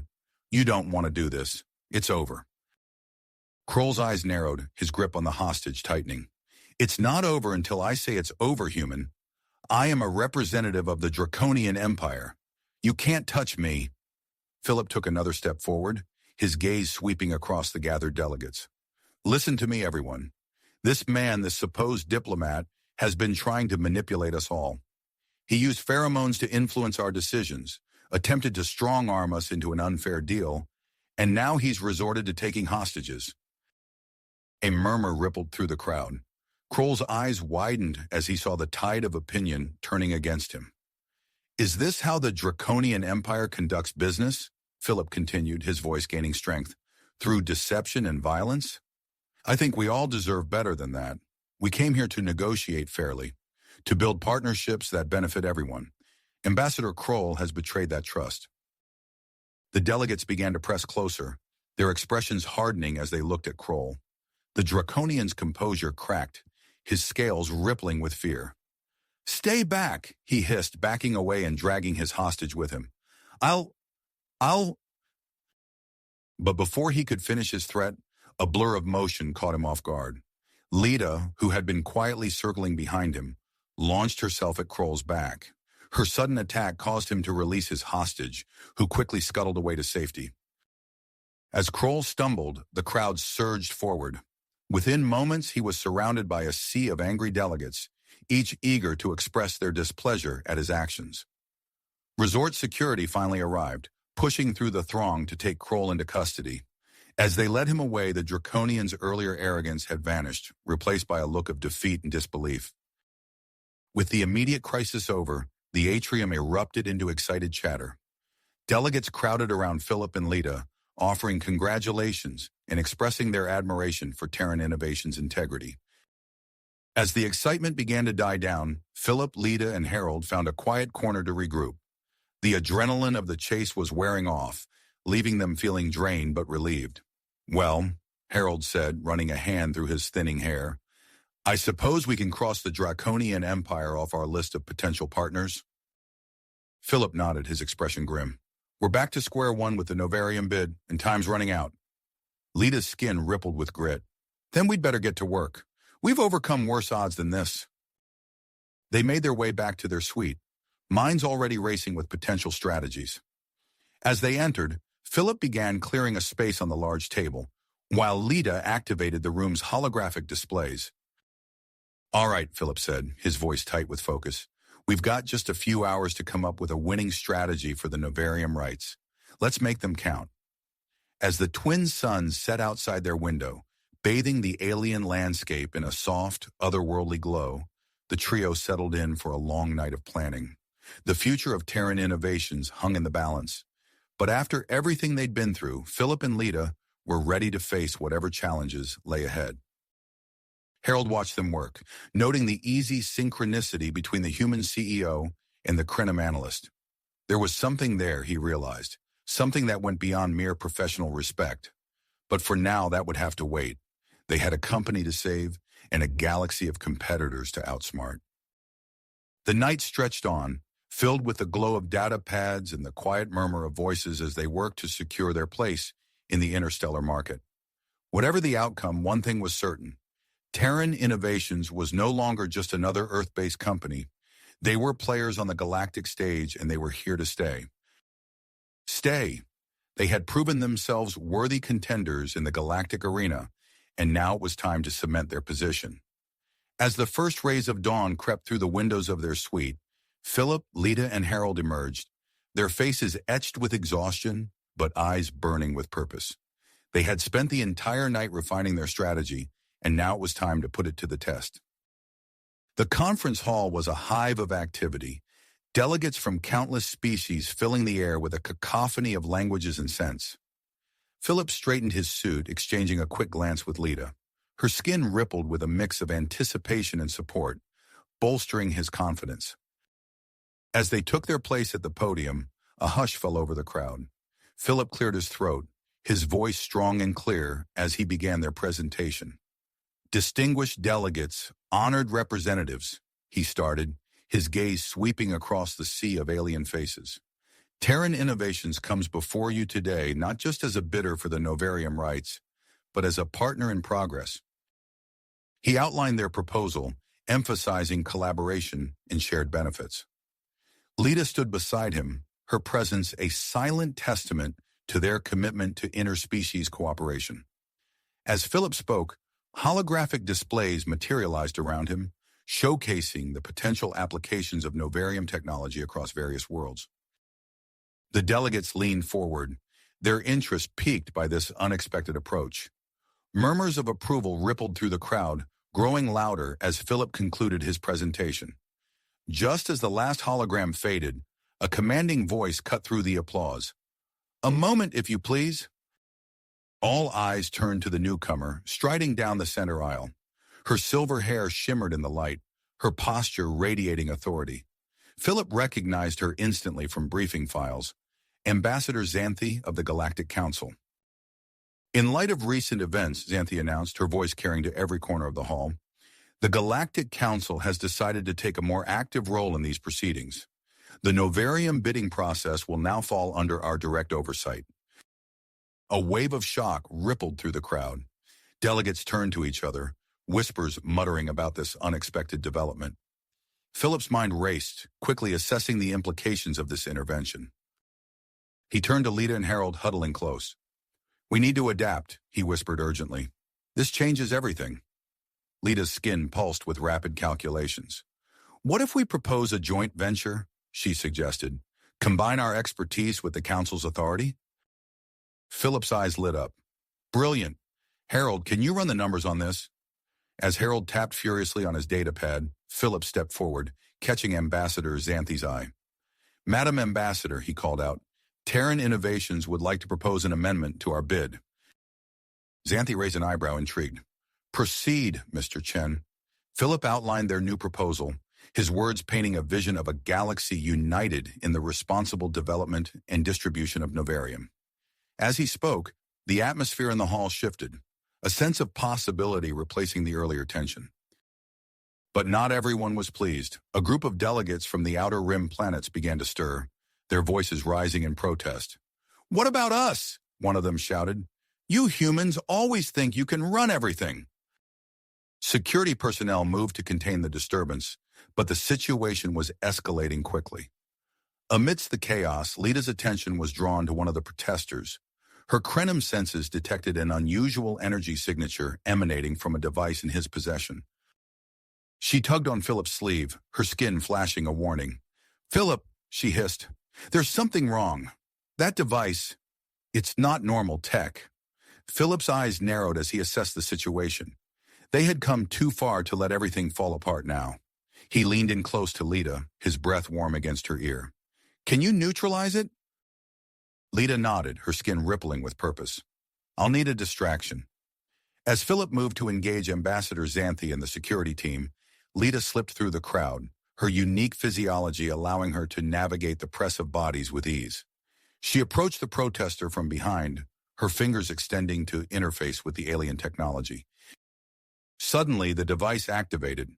A wave of energy pulsed through the room, and gravity vanished. Delegates and security alike found themselves floating helplessly, panic spreading like wildfire. Philip pushed off from the podium, using his zero-G training to propel himself towards Lita. Together, they reached the source of the disruption. While Philip created a diversion, Lita's fingers danced over the device, her Krenim abilities allowing her to decipher and deactivate the alien tech. With a sudden lurch, gravity reasserted itself. Bodies fell to the floor, a chorus of grunts and exclamations filling the air. As the dust settled, all eyes turned to Philip and Lita, standing triumphant over the neutralized threat. Ambassador Xanthi approached them, her expression a mix of admiration and relief. "It seems we owe you a debt of gratitude once again, Mr. Chen, Miss Novarum. Perhaps your proposal merits further consideration." As the conference hall buzzed with renewed activity, Philip and Lita found themselves alone for a moment. The adrenaline of the past few minutes, combined with the exhaustion and tension of the past days, surged through them. Their eyes met, and suddenly the professional boundaries between them seemed to dissolve. Philip leaned in, his heart racing. Lita's skin shimmered with anticipation. Their lips met in a passionate kiss. Years of unspoken attraction finally finding expression. The moment was broken by Harold's urgent voice. "Philip! Lita! You need to see this!" Reluctantly, they pulled apart, their eyes promising a continuation of this moment at a later time. For now, there was still work to be done. The final round of negotiations loomed, with the fate of Terran innovations, and perhaps the galaxy itself, hanging in the balance. As they rejoined Harold, ready to face whatever challenges lay ahead, one thing was clear. Whatever the outcome, Philip and Lita's relationship would never be the same again. As the dust settled from the gravity incident, Philip and Lita found themselves thrust back into the heart of the negotiations. The brief moment of connection they had shared was pushed aside, replaced by the urgent need to secure Terran Innovation's future. The conference hall buzzed with anticipation as delegates from across the galaxy filed in for the final round of negotiations. Philip straightened his tie, exchanging a determined glance with Lita and Harold. They had come too far to falter now. Ambassador Xanthi took her place at the central podium, her silver hair gleaming under the hall's lights. "Distinguished delegates," she began, her voice commanding instant attention, "we are gathered here to conclude the bidding process for the novarum rights. In light of recent events, the Galactic Council will be overseeing these proceedings to ensure fairness and transparency." Philip stepped forward, his heart racing as he prepared to deliver Terran Innovation's proposal. The weight of responsibility pressed down on him, but he drew strength from Lita's presence at his side. "Honored representatives," he began, his voice clear and confident, "Terran Innovation stands before you not just as a bidder, but as a partner in progress. We propose a joint venture with the Galactic Council, one that will harness the potential of novarum for the benefit of all species." As Philip spoke, holographic displays materialized around him, showcasing the collaborative research possibilities and equitable distribution plans. Lita stepped forward, her skin rippling with subtle patterns as she added her insights on cross-species cooperation. "Our proposal," Lita explained, her voice melodious yet authoritative, "takes into account the unique needs and contributions of each participating species. By pooling our knowledge and resources, we can accelerate novarum research while ensuring its benefits are shared fairly." Harold chimed in with financial projections, his datapad projecting charts and graphs that illustrated the economic advantages of their plan. The delegates leaned forward, murmuring amongst themselves as they processed the information. Just as it seemed Terran Innovations had won over the crowd, a new voice cut through the hall. An interesting proposal, but perhaps a bit idealistic? All eyes turned to the speaker, a tall, imposing figure with iridescent scales and piercing eyes. Philip recognized him immediately, Gravax, the Arcturian industrialist known for his cutthroat business tactics. Gravax strode to the center of the hall, his datapad humming to life. While Terran Innovations offers vague promises of cooperation, I present concrete results. Observe. The air shimmered as Gravax's holographic display sprang to life, showcasing breathtaking technological marvels and economic projections that dwarfed Terran Innovations' estimates.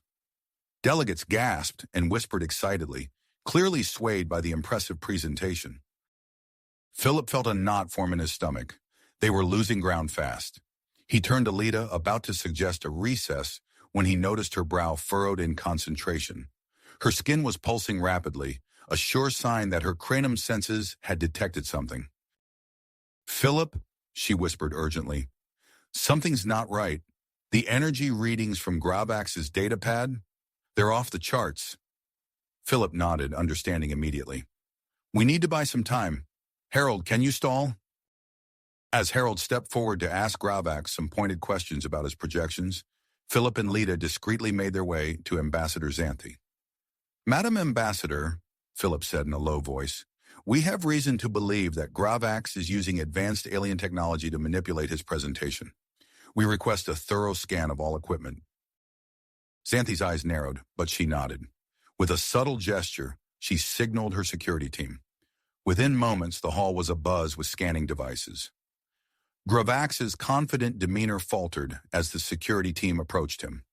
"What is the meaning of this?" he demanded, clutching his datapad protectively.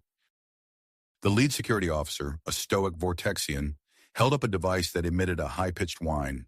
"Sir, I'm afraid we've detected unauthorized technology in your presentation equipment. I'll have to ask you to hand over your datapad for further inspection." The hall erupted into chaos as Gravax's deception was revealed. Delegates who had moments ago been enthralled by his presentation now turned on him, shouting accusations and demands for explanation. Ambassador Xanthi's voice cut through the din. "In light of this blatant attempt at manipulation, Gravax and his consortium are hereby disqualified from the bidding process." A cheer went up from some corners of the hall, but Philip noticed that not everyone seemed pleased. Several delegates from the outer rim planets were huddled together, their expressions dark and angry. Lita noticed it too. "Philip," she said, her voice tight with concern, "those species had aligned themselves with Gravax's bid.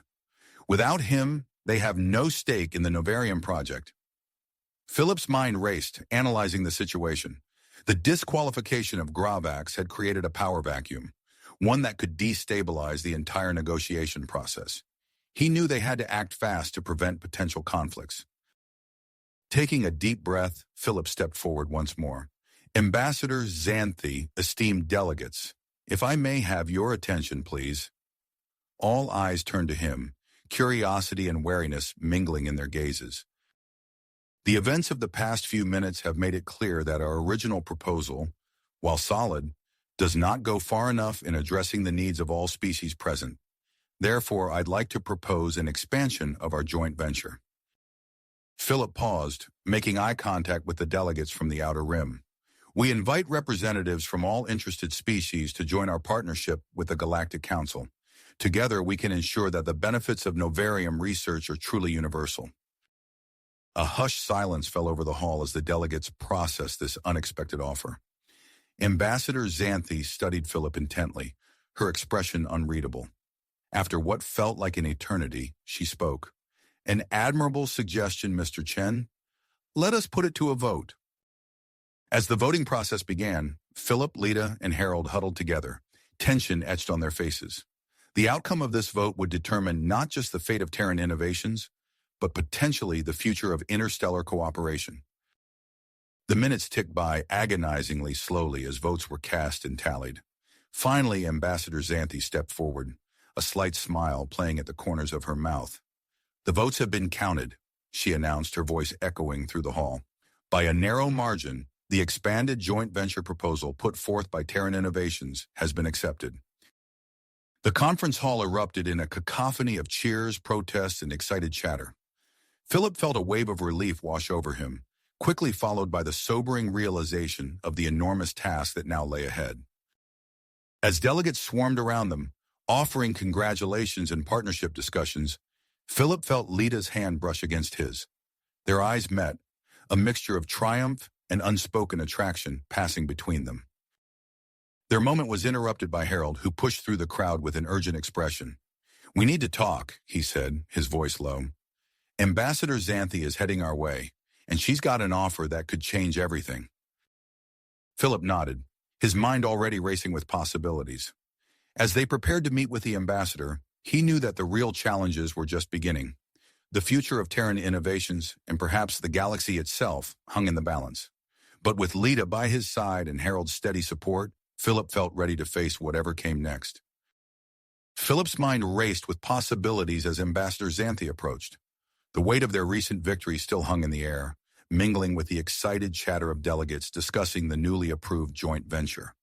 As the ambassador drew near, her silver hair catching the light, Philip felt a surge of anticipation.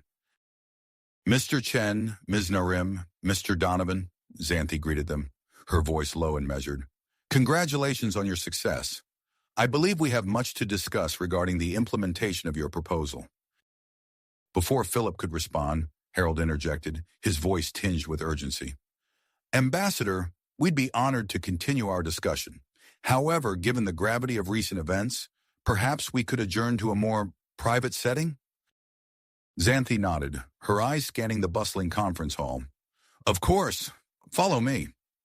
As they made their way through the crowd, Philip felt Lita's presence at his side, her skin shimmering with subtle patterns that betrayed her excitement. The brief moment they had shared earlier lingered in his mind, a spark of electricity that refused to fade. The ambassador led them to a secluded meeting room, its walls adorned with holographic displays of distant star systems. As the door sealed behind them, cutting off the noise from the main hall, Xanthi turned to face the Terran Innovations team. "Your expanded proposal has opened up new possibilities," she began, her gaze intense. "But it also brings with it a host of logistical challenges. The Galactic Council is prepared to offer you a unique opportunity to establish a permanent presence on our homeworld, Xyloria." Philip's eyes widened, his heart racing at the implications. "A permanent presence on Xyloria?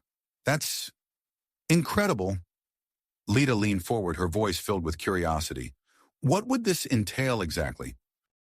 As Xanthi delved into the details of their offer, Philip found his mind spinning with the potential implications. The next few days passed in a whirlwind of activity as they drafted a comprehensive report for the Terran Innovations Board of Directors. The trio worked tirelessly, their temporary office at the resort becoming a hub of frenetic energy. Holographic displays flickered with data streams, and the air hummed with the constant exchange of ideas. As they pored over the details of the conference outcomes and outlined their proposed next steps, Philip couldn't help but notice the growing tension between himself and Lita. Each accidental brush of their hands as they reached for the same data pad sent a jolt through his system. The way Lita's skin rippled with subtle patterns when their eyes met across the room spoke volumes. Yet they maintained their professionalism, channeling their energy into the task at hand. As they neared completion of the report, a knock at the door interrupted their focus. Ambassador Xanthi entered, accompanied by a tall, willowy figure with iridescent skin and large dark eyes. "Mr. Chen, Ms. Narim, Mr. Donovan," Xanthi said, "I'd like to introduce you to Dr. Zarek, one of Xyloria's leading scientists. He's here to brief you on our world's environmental conditions and help you prepare for your potential relocation." Dr. Zarek stepped forward, his movements fluid and graceful. "It's a pleasure to meet you all," he said, his voice melodious and strangely compelling. "I look forward to sharing my knowledge of Xyloria with you." As Dr. Zarek began his presentation, Philip couldn't help but notice Lita's rapt attention. Her eyes sparkled with fascination as she peppered the Xylorian scientist with questions about his planet's ecosystem and physiology. A twinge of something, jealousy, flared in Philip's chest, catching him off guard. Their briefing was interrupted by an urgent communication from Harold's datapad. His face grew grim as he read the message.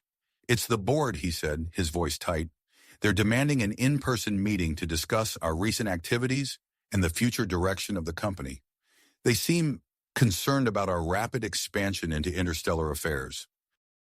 The weight of this new development settled over the room. Philip exchanged a worried glance with Lita, recognizing the challenge that lay ahead. They would need to convince the board of the benefits of their novarum venture, while navigating the complex web of interstellar politics they now found themselves entangled in. As night fell and Dr. Zarek took his leave, Philip and Lita found themselves alone in the office, working late to finalize their preparations. The stress of the situation, combined with their close proximity, created an electric atmosphere.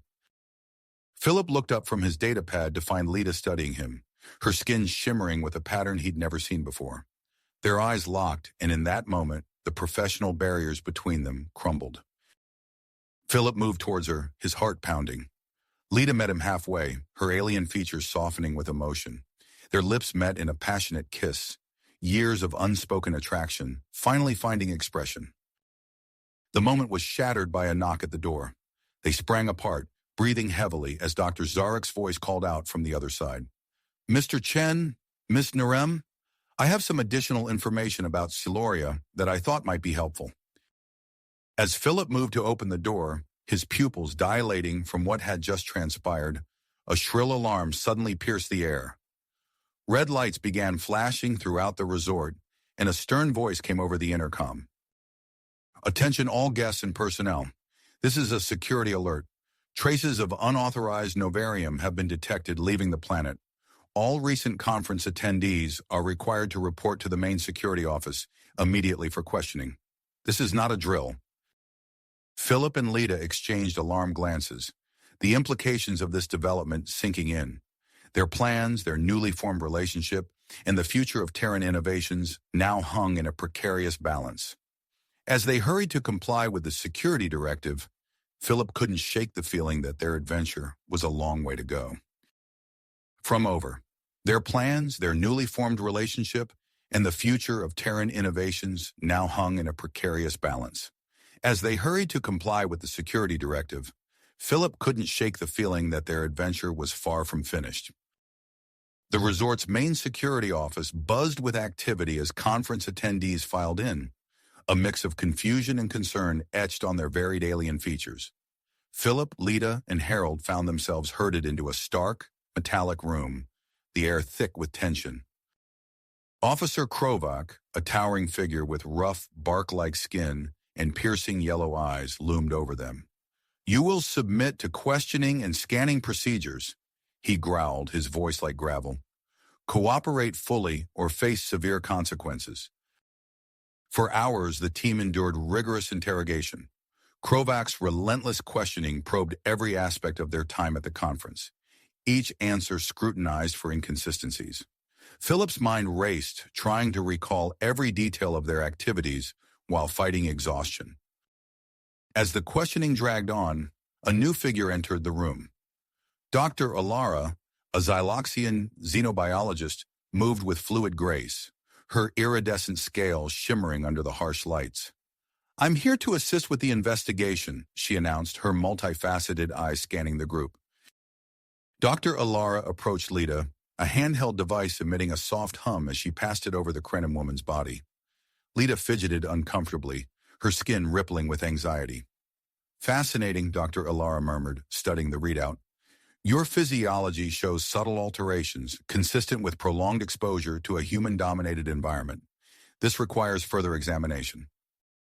Philip tensed, stepping closer to Lita. "Is this really necessary? We've been here for hours already." Krovak's eyes narrowed. "You will not interfere with the investigation, human." Harold placed a warning hand on Philip's shoulder, his expression grave. "Let's not make this any more difficult than it needs to be," he whispered. As Dr. Ilara continued her examination of Lita, Philip couldn't help but notice the growing discomfort in his colleague's eyes. He fought the urge to intervene again, acutely aware of Krovak's suspicious gaze.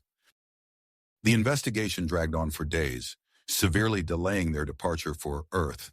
The team found themselves confined to the resort's business center, scrambling to prepare for their now imminent board meeting. As they worked, snippets of conversations from nearby aliens drifted to their ears. Novarium rights causing friction between the Xyloxians and the Krex Consortium. Rumors of a shadow market emerging. Philip exchanged worried glances with Lita and Harold. The political landscape they were navigating was growing more complex by the hour. On the third day of their confinement, Dr. Zarek approached their workstation, his movements cautious and deliberate. "I have information that may be of interest to you," he said softly, glancing around to ensure they weren't overheard. Intrigued, the team huddled closer as Zarek revealed his findings. "I've been conducting my own investigation," he explained. "The Novarium smuggling operation appears to be linked to a rival corporation that lost the bidding war. It's part of a larger conspiracy involving multiple species and corporate interests." Armed with this new information, Philip strode purposefully towards Officer Krovak's office, his patience wearing thin. "We need to talk," he demanded, pushing past the protests of Krovak's assistants. The confrontation that followed was heated, with Philip insisting on expanding the investigation to include other conference attendees. As voices rose and tensions escalated, Ambassador Xanthi swept into the room, her presence immediately commanding attention. "Gentlemen, please," she said, her voice calm but authoritative. "This situation requires a more diplomatic approach." Before further discussion could take place, the lights flickered and died, plunging the resort into darkness. Emergency generators kicked in, bathing everything in an eerie red glow. In the chaos that followed, Lita grabbed Philip's arm, her eyes wide. "I sense something," she whispered urgently. "An energy signature, similar to what I noticed during the conference." Without hesitation, Lita led Philip and Harold through the confusion, her Krenim senses guiding them past panicked guests and scrambling security personnel. They found themselves in a restricted area of the resort, standing before a nondescript door. Harold produced a small device from his pocket, quickly bypassing the security lock. As the door slid open, they gasped at the sight before them, a hidden cache of glowing Novarium crystals, pulsating with otherworldly energy. Their discovery sent shockwaves through the resort. Ambassador Xanthi, her face grave, ordered an immediate lockdown. "No one leaves until we get to the bottom of this," she declared. As security teams swarmed the area, Philip, Lita, and Harold found themselves at the center of a storm. The Novarium conspiracy was larger and more dangerous than they had imagined, and they were now caught in the middle of it.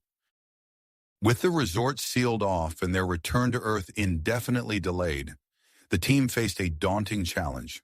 They needed to clear their names, navigate the treacherous waters of interstellar politics, and somehow manage to conduct their critical board meeting remotely. As night fell and the lockdown tightened, Philip found himself alone with Lita in a quiet corner of the business center. The stress of the past few days, combined with their close proximity, reignited the spark between them. "Lita, Philip began, his voice husky with emotion. Before he could continue, Harold burst into the room, his face flushed with excitement. "You won't believe what I just overheard," he exclaimed, oblivious to the moment he had interrupted. As Harold launched into his explanation, Philip and Lita exchanged a look of mingled frustration and resignation. Their feelings for each other would have to wait. Right now, they had a conspiracy to unravel and a company to save. As Harold continued to share his newfound information, Philip's mind raced with the implications. "I overheard Ambassador Xanthi discussing an emergency meeting with all major stakeholders in the Novarium project," Harold explained, his voice low and urgent. "This could be our chance to clear our names and get to the bottom of this conspiracy." Lita's skin rippled with a pattern of excitement and apprehension. "When is this meeting taking place?" Before Harold could answer, a resort-wide announcement crackled through the speakers. "Attention all delegates. An emergency meeting will commence in Conference Room Alpha in 1 hour.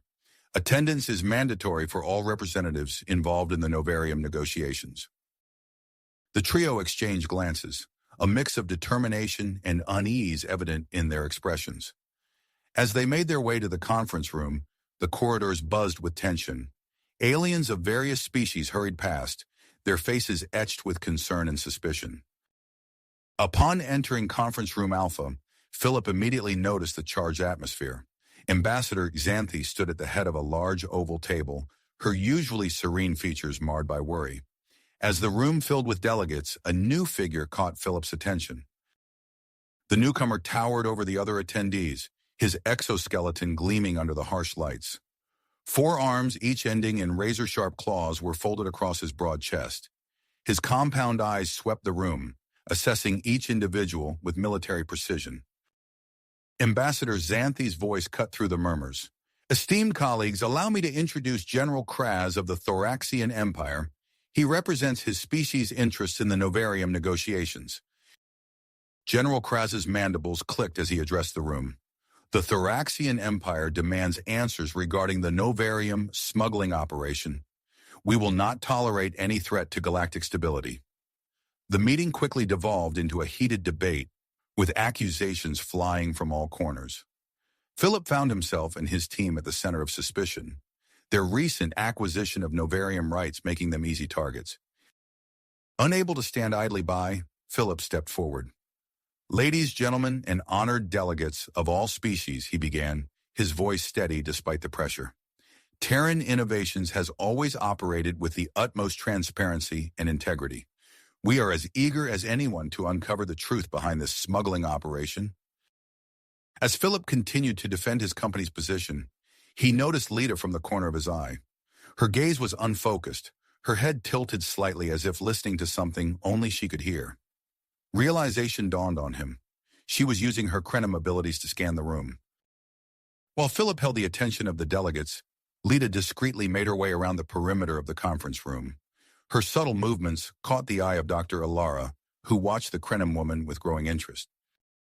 As the meeting adjourned, tension still high but temporarily diffused, Dr. Alara approached Lita.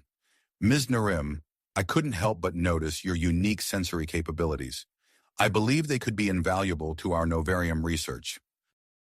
Philip watched as Lita engaged in an animated discussion with a Xyloxian xenobiologist, their conversation delving into complex theories of alien physiology and energy detection. A knot formed in his stomach, surprising him with its intensity. Harold appeared at Philip's side, his expression grave. "We need to talk," he muttered, guiding Philip to a quiet corner. "What's on your mind, Harold?"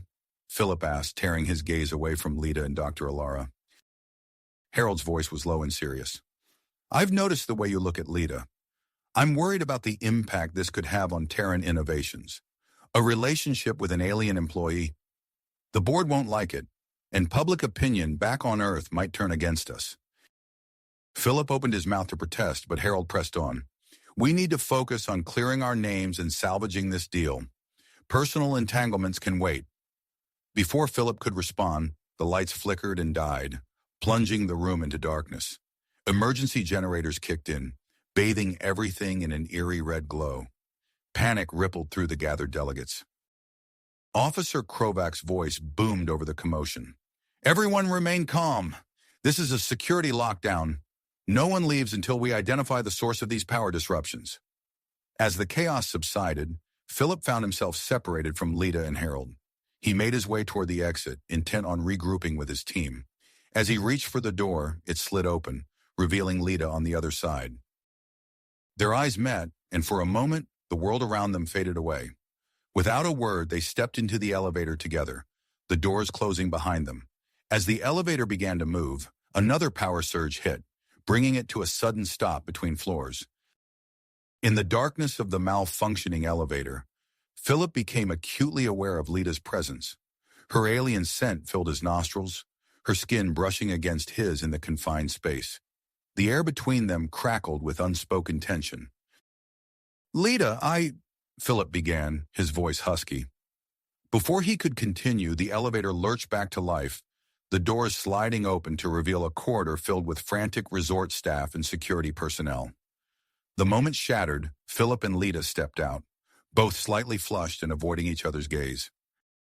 They made their way back to the business center, where Harold was already setting up for their critical virtual board meeting. As they worked to establish a secure connection, Philip couldn't shake the lingering effects of his close encounter with Lita.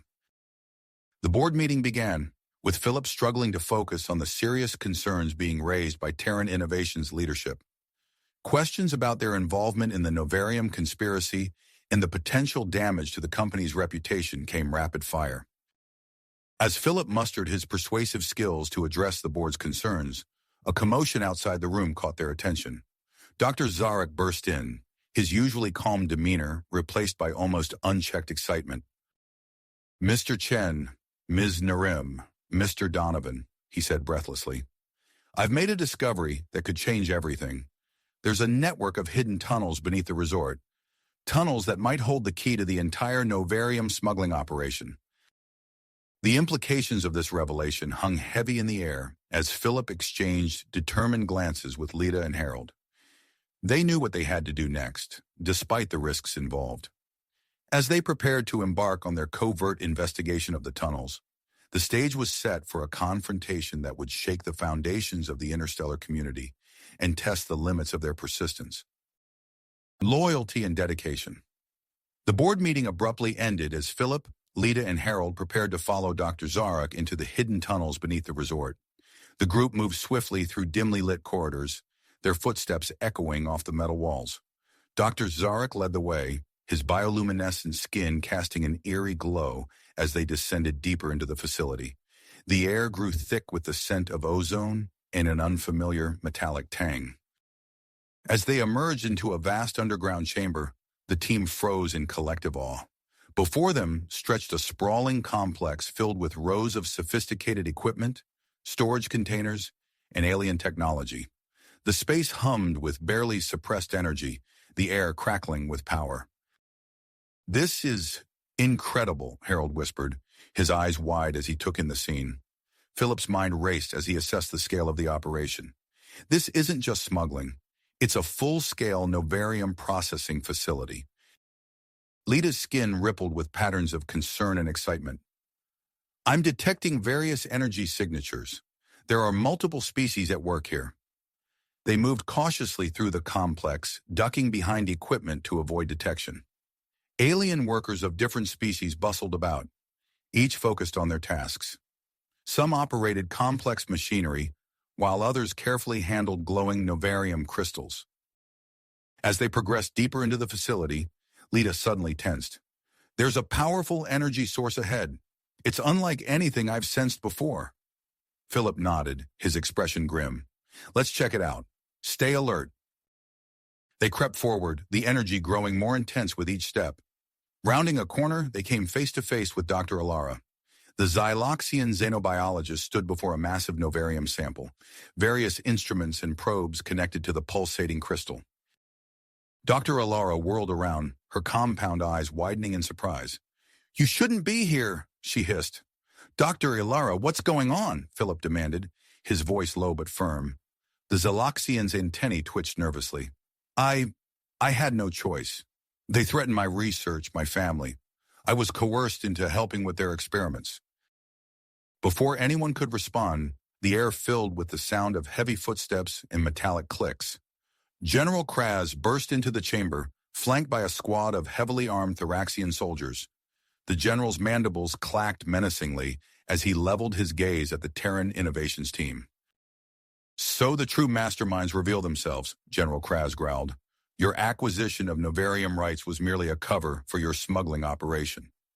Philip raised his hands placatingly. "General, you've got it all wrong. We're here to..." The general cut him off with a wave of his clawed hand. "Silence, human!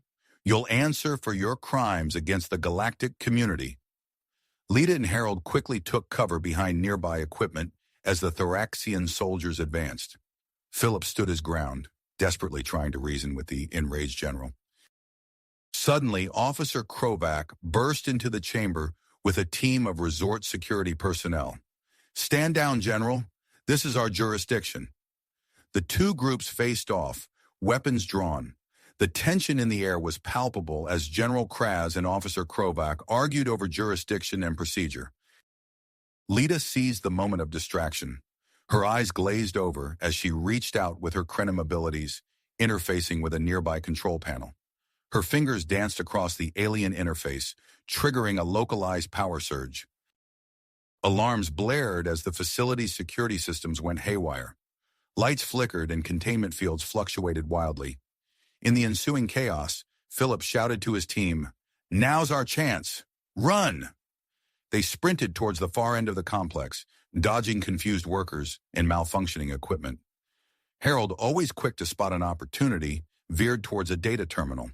His fingers flew across the keypad as he initiated a rapid download of critical information. "Got it," he called out, pocketing a data crystal before rejoining the group. As they reached the end of the facility, they burst into a massive chamber that took their breath away. Before them stood an experimental starship unlike anything they had ever seen.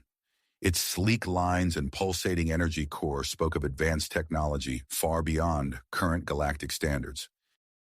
"By the stars," Lita breathed, her eyes wide with wonder.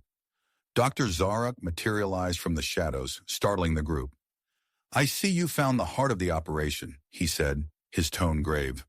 "Dr. Zarok, what are you doing here?" Philip asked, suspicion creeping into his voice. The alien scientist's expression softened. "I'm part of a secret galactic council task force. We've been investigating this conspiracy for months. This ship is the key to the entire smuggling operation. It can transport novarium undetected through conventional security measures."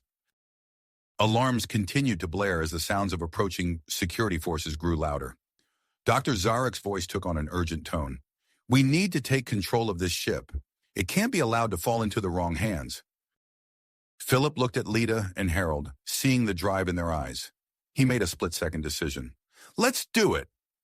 They raced up the boarding ramp as Dr. Zarok quickly explained the ship's unique novarium-based controls.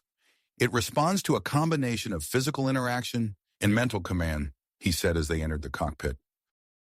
Lita's eyes lit up as she approached the control panel. Her Krenim abilities allowed her to interface seamlessly with the novarium-powered systems. The ship hummed to life around them, its energy core pulsing with untapped power. As the team worked to activate the ship's systems, the chamber's roof began to retract, revealing a hidden launch bay. The night sky of Zeta Centauri beckoned above them. General Kraz and Officer Krovak burst into the chamber with their forces, both shouting demands for surrender. Philip, thinking quickly, accessed the ship's advanced communication system. "Harold, the data," he called out. Harold tossed him the crystal, and Philip inserted it into the console. With a few deft commands, he broadcast the incriminating data to all parties present, exposing the true extent of the conspiracy. The revelation caused immediate chaos among the security forces. Accusations flew as former allies turned on each other, providing the distraction the team needed. "Lita, now!" Philip shouted. Lita's hands danced across the controls, her mind melding with the ship's systems. The experimental vessel rose smoothly from its berth, ascending rapidly through the launch bay. As they breached the resort's shield perimeter, the exterior defenses came to life. Energy beams and projectiles filled the air around them. "Hold on!" Lita called out, her voice strained with concentration. The ship wove through the barrage with impossible agility, Lita's innate connection to the novarium systems allowing her to anticipate and evade each attack. With a final burst of speed, they broke free of the resort's defenses and accelerated into the vast expanse of space. A momentary sense of relief washed over the team, but it was short-lived. The ship's novarium core began to pulse erratically, alarms blaring throughout the cockpit. "The core is destabilizing," Dr. Zarok shouted over the din. "If we don't contain it, it'll tear the ship apart." As Philip and Harold rushed to assist Dr. Zarok with the core, Lita remained at the helm, her brow furrowed in concentration. Through the view screen, they could see resort security vessels and General Kraz's ships in hot pursuit. Philip found himself pressed against Lita as they worked the ship's controls together. Despite the dire situation, he couldn't help but be acutely aware of her proximity, the warmth of her alien skin against his. Their eyes met for a brief moment, unspoken emotions passing between them. The experimental ship shuddered as its systems fluctuated wildly. The team worked frantically to stabilize the core and evade their pursuers, the fate of humanity and all alien species' most valuable and dangerous resource now in their hands. As they raced through space, fugitives with an unstable ship and a conspiracy to unravel, Philip realized that their adventure was just the beginning. The true challenge was just beginning. The true challenge was just unfolding as the experimental ship hurtled through space, its novarium core pulsating erratically. Alarms blared throughout the cockpit as the ship shuddered violently. Philip gripped the console, his squeezing hard with tension. "Status report," he shouted over the cacophony. Dr. Zarek's bioluminescent skin flickered with concern as he analyzed the readouts. "The core is highly unstable. We're experiencing power fluctuations across all systems." Harold's fingers danced across a datapad, his face illuminated by its glow. "I've run the numbers. At this rate, we have less than an hour before complete system failure." Lita's skin rippled with concentration as she interfaced with the ship's controls. "I'm detecting a planetary body nearby. Atmosphere appears compatible with our physiology." Philip locked eyes with each team member in turn. "Options?" "We can attempt an emergency landing," Dr. Zarek suggested, his antennae twitching. "It's risky, but staying in space with an unstable core—" Harold nodded grimly. "Agreed. Our survival odds increase significantly on solid ground." "Lita, can you get us there?"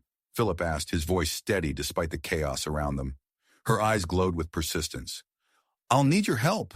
The ship's controls are unlike anything I've encountered." As Lita guided the ship toward the planet, Philip found himself pressed against her, their bodies moving in sync as they manipulated the complex novarium-based interface. Despite the dire circumstances, he couldn't help but notice the warmth of her alien skin, the grace of her movements. The ship plunged into the planet's atmosphere, trailing fire and debris. Lita's connection to the novarium systems proved invaluable as she anticipated and corrected for the craft's erratic behavior. Philip supported her physically, his arms around her waist as the vessel bucked and shuddered. "Brace for impact," Harold called out, seconds before the ship slammed into the planet's surface. The world turned sideways as the craft skidded across alien terrain. Metal screamed and sparks flew as the team was thrown about the cockpit. Philip instinctively pulled Lita close, shielding her with his body as they tumbled together. When the ship finally ground to a halt, an eerie silence fell. Philip became acutely aware of Lita in his arms, her breath hot against his neck. They disentangled themselves slowly, checking for injuries. "Everyone all right?" Philip called out, wincing as he stood. A chorus of groans answered him as the team took stock of their situation. Miraculously, they had all survived with only minor scrapes and bruises. Harold was the first to the exit hatch, his corporate training kicking in as he assessed their new environment. "Atmosphere reads as breathable, but there are some unusual elements present. We should exercise caution." As they emerged from the wreckage, the alien landscape took their breath away. Towering, crystalline structures punctuated the horizon, their facets refracting the light of twin suns. The ground beneath their feet pulsed with an otherworldly energy, reminiscent of the novarium core. Dr. Zarek's scientific curiosity overtook his caution as he began collecting samples. "Fascinating. The entire planet seems to be infused with novarium-like properties." "Let's not get ahead of ourselves," Philip cautioned, ever the voice of reason. "Our priority is survival and repair. Harold, what's our inventory look like?" As Harold rattled off their limited supplies, Lita approached Philip. "Our communication systems are down. We're cut off from both allies and enemies." The implication of her words hung heavy in the air. They were truly alone on this alien world, their fate uncertain. "We need to set up a temporary camp," Philip decided, taking charge. "Let's salvage what we can from the ship and establish a perimeter." As they worked, Philip and Lita found themselves gravitating toward each other.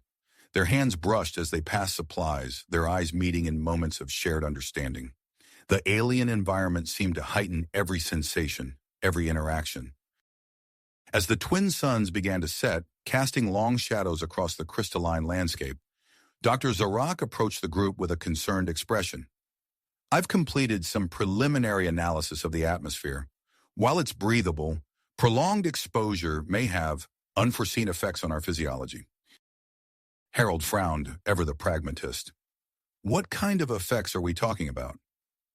It's hard to say, Dr. Zarek admitted, but the high concentration of novarium-like elements could potentially alter our cellular structure over time. The team exchanged uneasy glances, the weight of this new information settling over them. Philip's gaze lingered on Lita, his mind racing with the implications for their growing attraction. As night fell, they gathered around a makeshift campfire, the flames casting dancing shadows on their faces.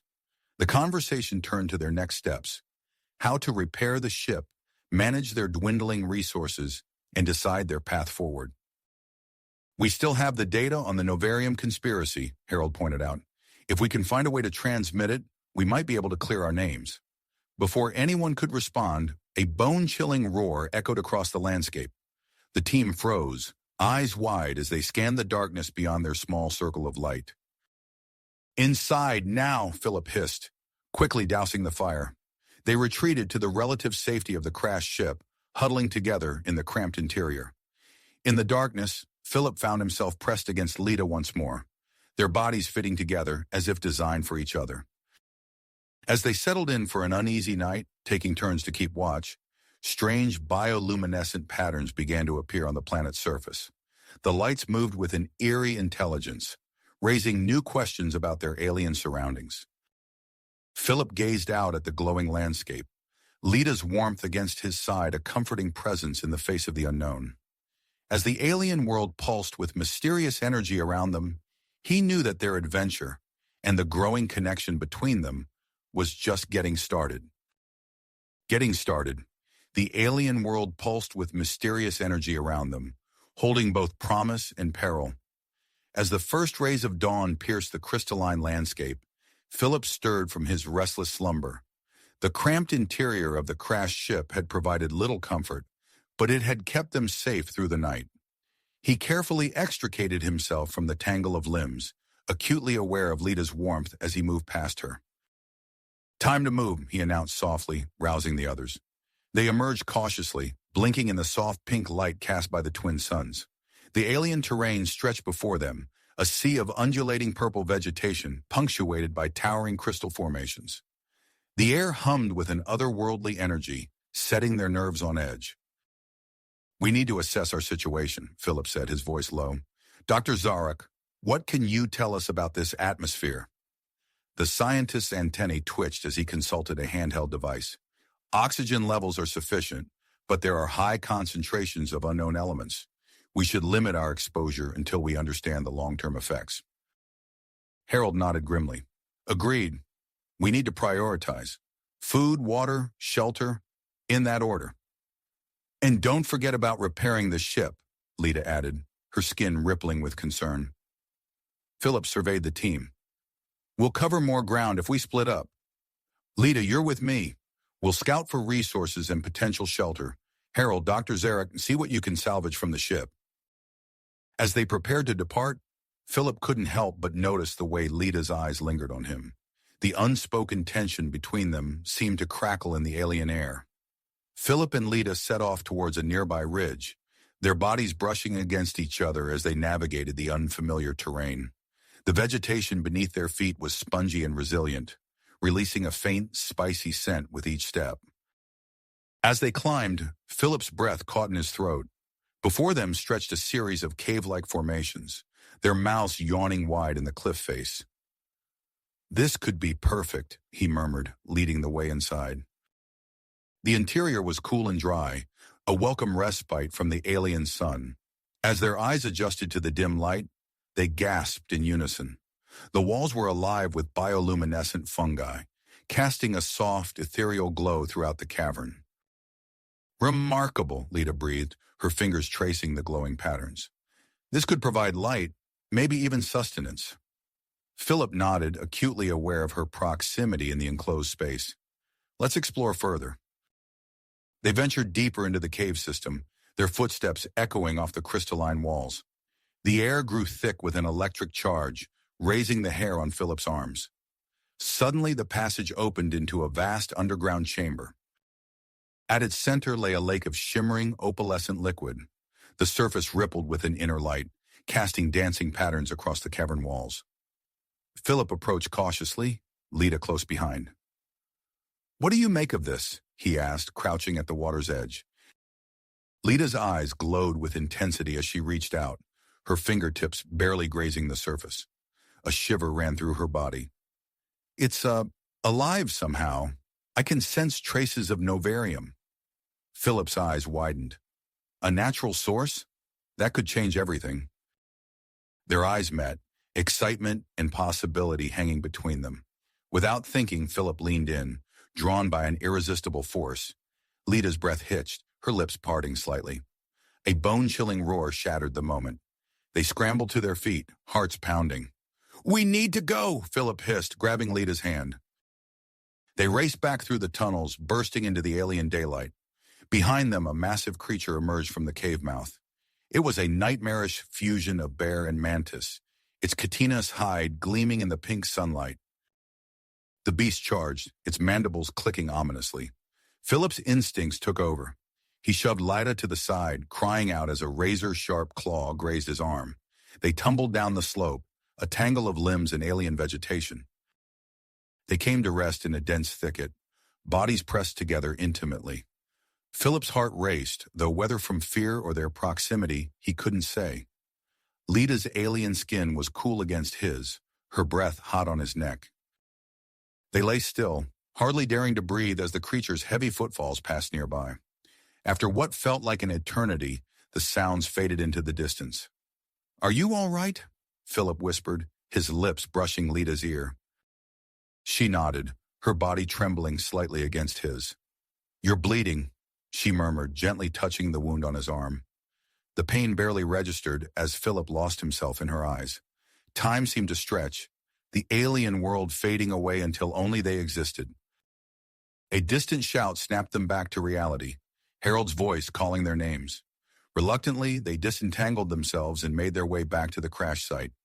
They found Harold and Dr. Zarak hunched over a flickering console, their faces etched with concern. "What is it?" Philip asked, noting the tension in the air. Harold looked up, his expression grave. "We've detected an energy signature about 10 kilometers from here. It could be a settlement or a trap," Lita finished, her skin rippling with unease. Dr. Zarak nodded. "The signal is unlike anything in our databases. We're flying blind here." Philip absorbed the information, his mind racing. "What about the ship? Any progress on repairs?" "Some," Harold replied. "We've salvaged several novarium power cells, but the core is still highly unstable. One wrong move and we could vaporize half the continent." As the twin suns began to set, casting an eerie green glow across the landscape, the team huddled together to share their findings. Philip and Lita recounted their discovery of the cave system and the underground lake, carefully omitting the more personal moments of their expedition. "A natural novarium source could revolutionize the entire galactic economy," Dr. Zarak mused, his antennae twitching with excitement. Harold remained pragmatic, assuming we can get off this rock and tell anyone about it. The debate raged as night fell. Should they focus on survival and repairs, or risk everything on the mysterious energy signature? Philip found himself advocating for exploration, while Harold argued for caution. As darkness enveloped them, the planet's surface came alive with bioluminescence. Intricate patterns swirled across the ground, more intense than the previous night. The team watched in awe as the lights seemed to coalesce, moving purposefully towards their location. "We need to fortify our position," Philip decided, pushing aside the argument for now. "Harold, Dr. Zarak, see what you can rig up from the ship's debris. Lita and I will gather what we can from our surroundings." As they worked, Philip noticed subtle changes in his body. His senses seemed sharper, more attuned to the alien environment. Lita, too, appeared different, her cranim abilities more pronounced, her movements fluid and graceful. "The atmosphere," Dr. Zarak explained when Philip mentioned it. "It's enhancing our natural capabilities. But be warned, prolonged exposure could lead to unpredictable mutations." With their crude fortifications in place, the team settled in for another uneasy night. Philip and Lita took the first watch, huddled together against the alien chill. The sexual tension between them was palpable, their bodies hyper-aware of every point of contact. As they gazed out at the pulsing, bioluminescent landscape, Philip's mind raced with possibilities. The Novarium Lake, the energy signature, the effects of the atmosphere, it was all connected, he was sure of it. They were on the verge of something monumental, something that could change the course of galactic history. But first they had to survive. And as Lita's hand found his in the darkness, Philip realized that survival might be the least of their challenges. Yet as Lita's hand found his in the darkness, Philip realized that survival might be the least of their worries. The planet's mysteries beckoned, promising answers that could reshape their understanding of the universe.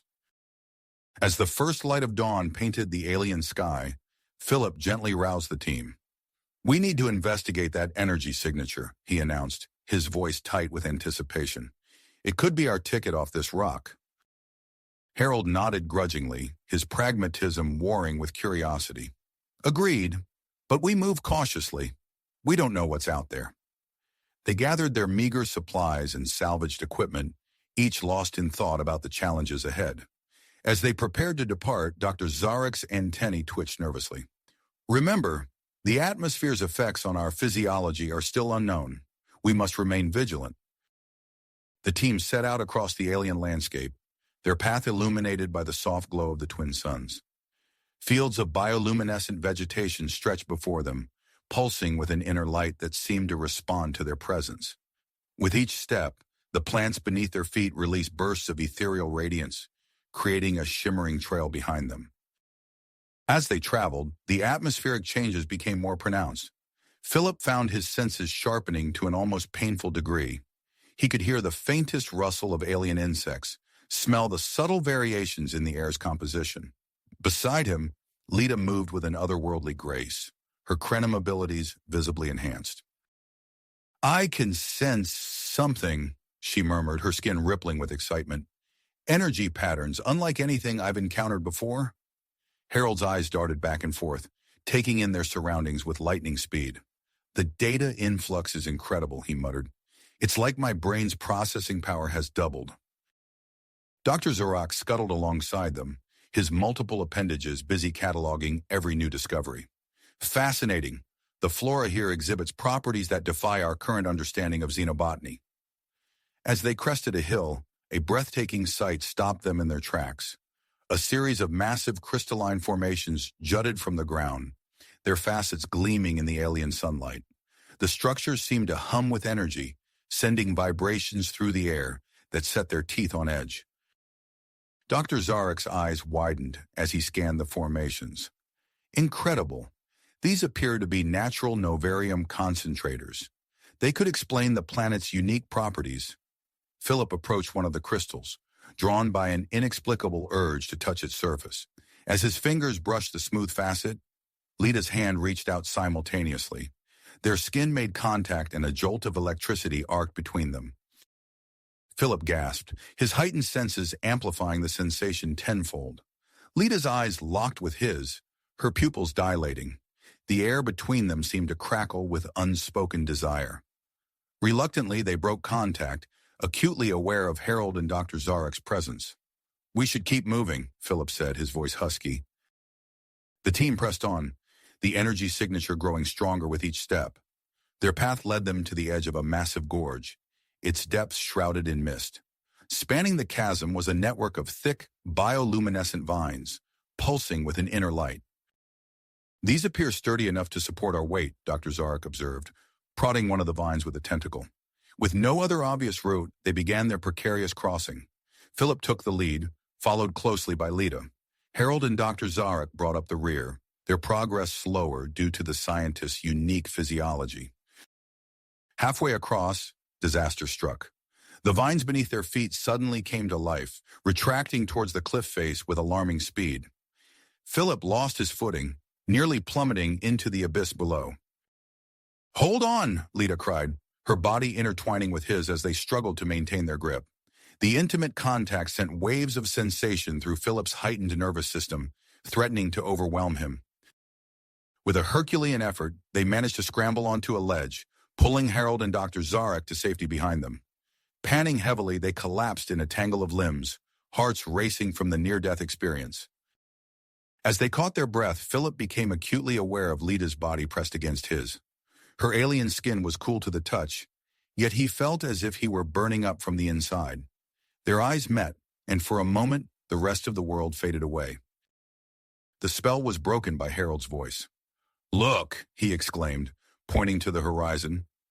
Rising before them was a sight that defied description. A massive structure, partially buried in the alien soil, stretched as far as the eye could see. Its architecture was unlike anything they had encountered before. Organic shapes that seemed to defy the laws of physics, sweeping curves and impossible angles that hurt the mind to contemplate. "The energy signature," Lita breathed, her skin rippling with excitement. "It's coming from there." As they approached the alien edifice, a shimmering barrier sprang to life, separating Philip and Lita from Harold and Dr. Zarek. They pressed their hands against the force field, feeling its unyielding energy. "We'll have to find another way in," Philip called to the others. "Meet us inside if you can." With no other choice, the two pairs set off in opposite directions, each seeking an entrance to the mysterious structure. Philip and Lita found themselves in a series of winding corridors, the walls pulsing with an inner light that seemed to respond to their presence. They emerged into a vast chamber filled with technology beyond their wildest imaginations. At its center stood what appeared to be a long-range communication device, its surface covered in alien symbols. "If we can activate this," Philip said, excitement coloring his voice, "we might be able to call for help." As they approached the device, their fingers brushing against its control panel, a holographic interface suddenly sprang to life. The chamber filled with swirling images and alien text, telling a story that would change everything they thought they knew about the universe. Philip and Lita stood transfixed, their bodies close together as they absorbed the incredible information. The sexual tension between them continued to build, fueled by their shared experiences and the physiological changes they were undergoing. As the hologram revealed the history of the Lumina and their mastery of novarum technology, Philip's mind raced with the implications. They were on the cusp of a discovery that could reshape the galaxy, if they could survive long enough to share it. Suddenly, the ground beneath their feet began to tremble. The entire structure shook, ancient systems coming to life around them. Philip grabbed Lita's hand, their fingers intertwining as they shared a look of equal parts excitement and terror. "We need to find Harold and Dr. Zarek," Philip shouted over the growing din. "Now!" As they raced through the awakening alien vessel, alarms blaring and lights flashing, Philip knew that their adventure was just the beginning. Whatever challenges lay ahead, he was grateful to face them with Lita by his side, and he couldn't shake the feeling that their connection was only growing stronger with each passing moment. The alien structure's tremors intensified, and Philip tightened his grip on Lita's hand as they raced through the corridors in search of their companions. "There!" Lita shouted, pointing ahead to where Harold and Dr. Zarek were struggling with a control panel. The four reunited just as the floor beneath them began to tilt. Massive gears ground into motion, and the entire structure shuddered violently. "It's not a building," Dr. Zarek realized, his antennae quivering. "It's a ship." Before they could fully process this revelation, the ancient vessel lurched upward. Through viewports that suddenly cleared, they watched in awe as the alien planet receded beneath them. The luminous ship accelerated away from the surface, breaking free of the atmosphere with surprising speed. Philip and Lita found themselves at what appeared to be the main control console, a dizzying array of holographic displays and unfamiliar symbols. Their bodies pressed close as they attempted to decipher the alien interface, the physical contact sending jolts of electricity through their heightened nervous systems. "We need to stabilize our trajectory," Philip said, his voice husky with the effort of maintaining focus. Lita nodded, her fingers dancing across the controls in tandem with his. The ship responded erratically to their inputs, sudden shifts in velocity and direction, throwing them off balance. Philip braced himself against the console, inadvertently pulling Lita closer. Their eyes met for a heated moment before the ship's violent motion forced them back to the task at hand. Meanwhile, Harold and Dr. Zarek raced through the ship's corridors, following the pulsing energy conduits that lined the walls. They tracked the source to a massive chamber housing what could only be the novarum reactor. "It's overloading," Harold shouted over the whine of straining machinery. "We need to stabilize it before it tears the ship apart." Dr. Zarek's multiple limbs moved in a blur, adjusting power flows and rerouting energy. Harold's enhanced cognitive abilities allowed him to process the alien technology at an astonishing rate, calling out instructions to his companion. The ship's artificial gravity fluctuated wildly. One moment they were floating weightlessly, the next slammed to the floor with bone-jarring force. Despite the chaos, they pressed on, driven by the knowledge that failure meant certain death. Back on the bridge, Philip accidentally activated a DNA scanner while trying to access navigation controls. A beam of light swept over the 4 crew members, followed by a series of rapid beeps and flashing displays. What did you do?" Harold called out, steadying himself against a bulkhead. Before Philip could respond, a holographic message sprang to life in the center of the room. Alien symbols swirled and coalesced into a form they could understand. "Genetic analysis complete," an artificial voice intoned. "Lumina DNA markers detected in subjects. Initiating return protocol to Lumina homeworld." The team exchanged shocked glances as the implications sank in. Their very genetic makeup hinted at a connection to this advanced alien race, raising questions about the true history of humans and Krenim alike. "We need to decide," Philip said, his hand unconsciously seeking Lita's.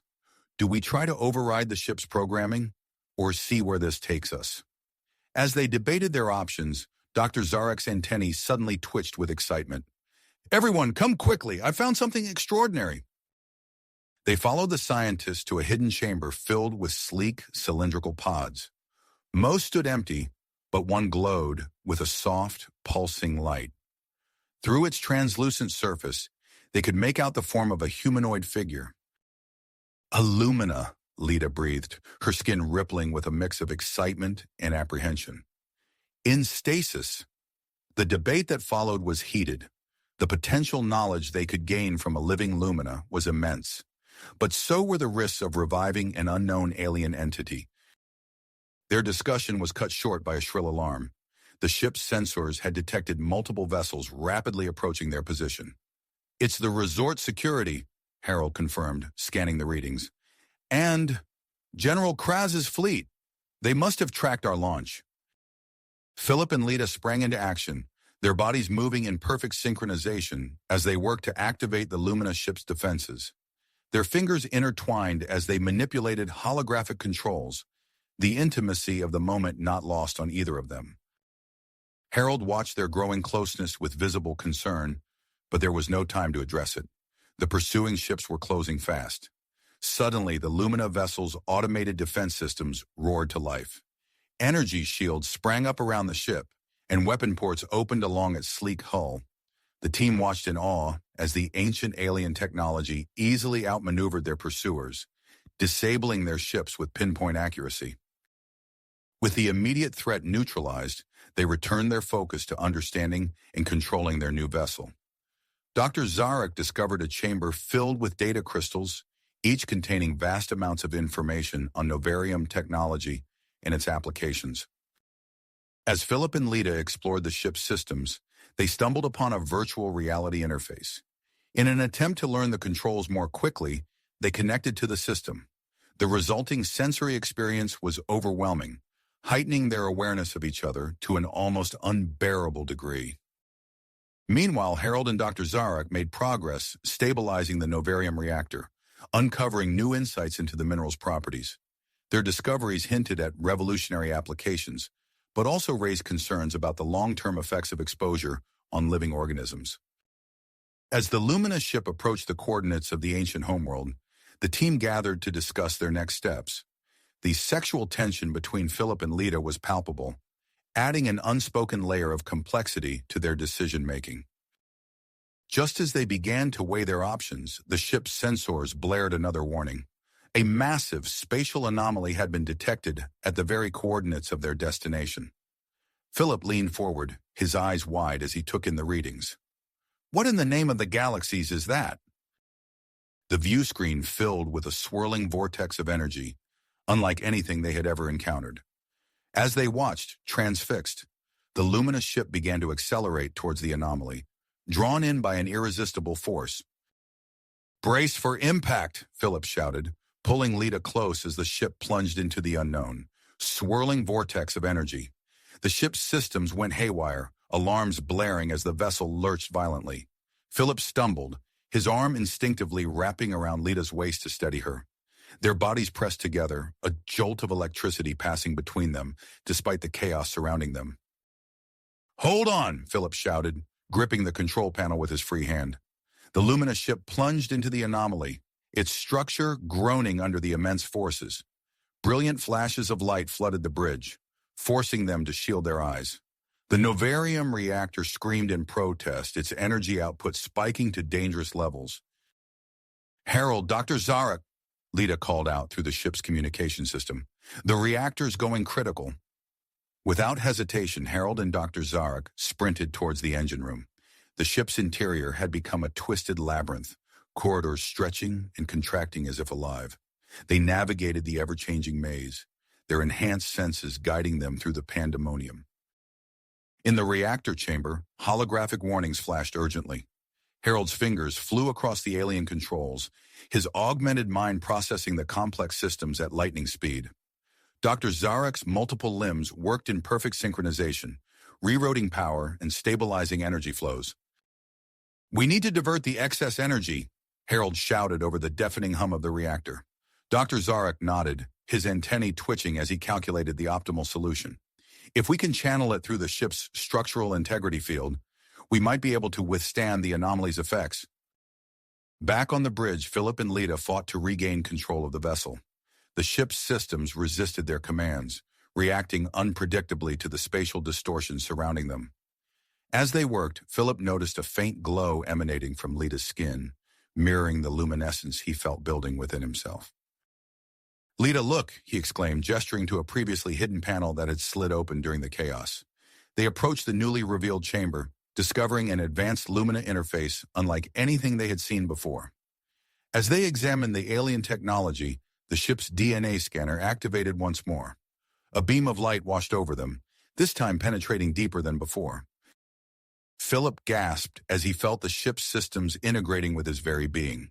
Beside him, Lita trembled, her eyes widening as she experienced the same sensation.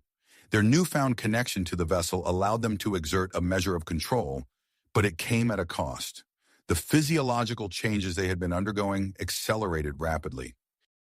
Using their enhanced link with the ship, Philip and Lita managed to stabilize their trajectory. The violent shaking subsided, replaced by an eerie calm as they emerged from the other side of the anomaly. "We've made it," Lita breathed, her fingers intertwining with Philip's. Their moment of relief was short-lived. A sharp hiss echoed through the bridge as the stasis pod they had discovered earlier began its awakening sequence. The team regrouped around the pod, watching with a mixture of anticipation and apprehension as its occupant stirred to life. The pod's translucent cover slid open, revealing a Lumina female. She stumbled forward, disoriented after eons of suspended animation. Philip instinctively reached out to catch her, steadying the alien as she found her footing. Lita felt an unexpected pang of jealousy at the sight, quickly pushing the emotion aside to focus on the situation at hand. The Lumina female's eyes darted around the room, taking in her surroundings and the strange assembly before her. "I am Zara," she said, her voice melodic yet filled with confusion. When are we?" Before anyone could respond, the ship's sensors blared another warning.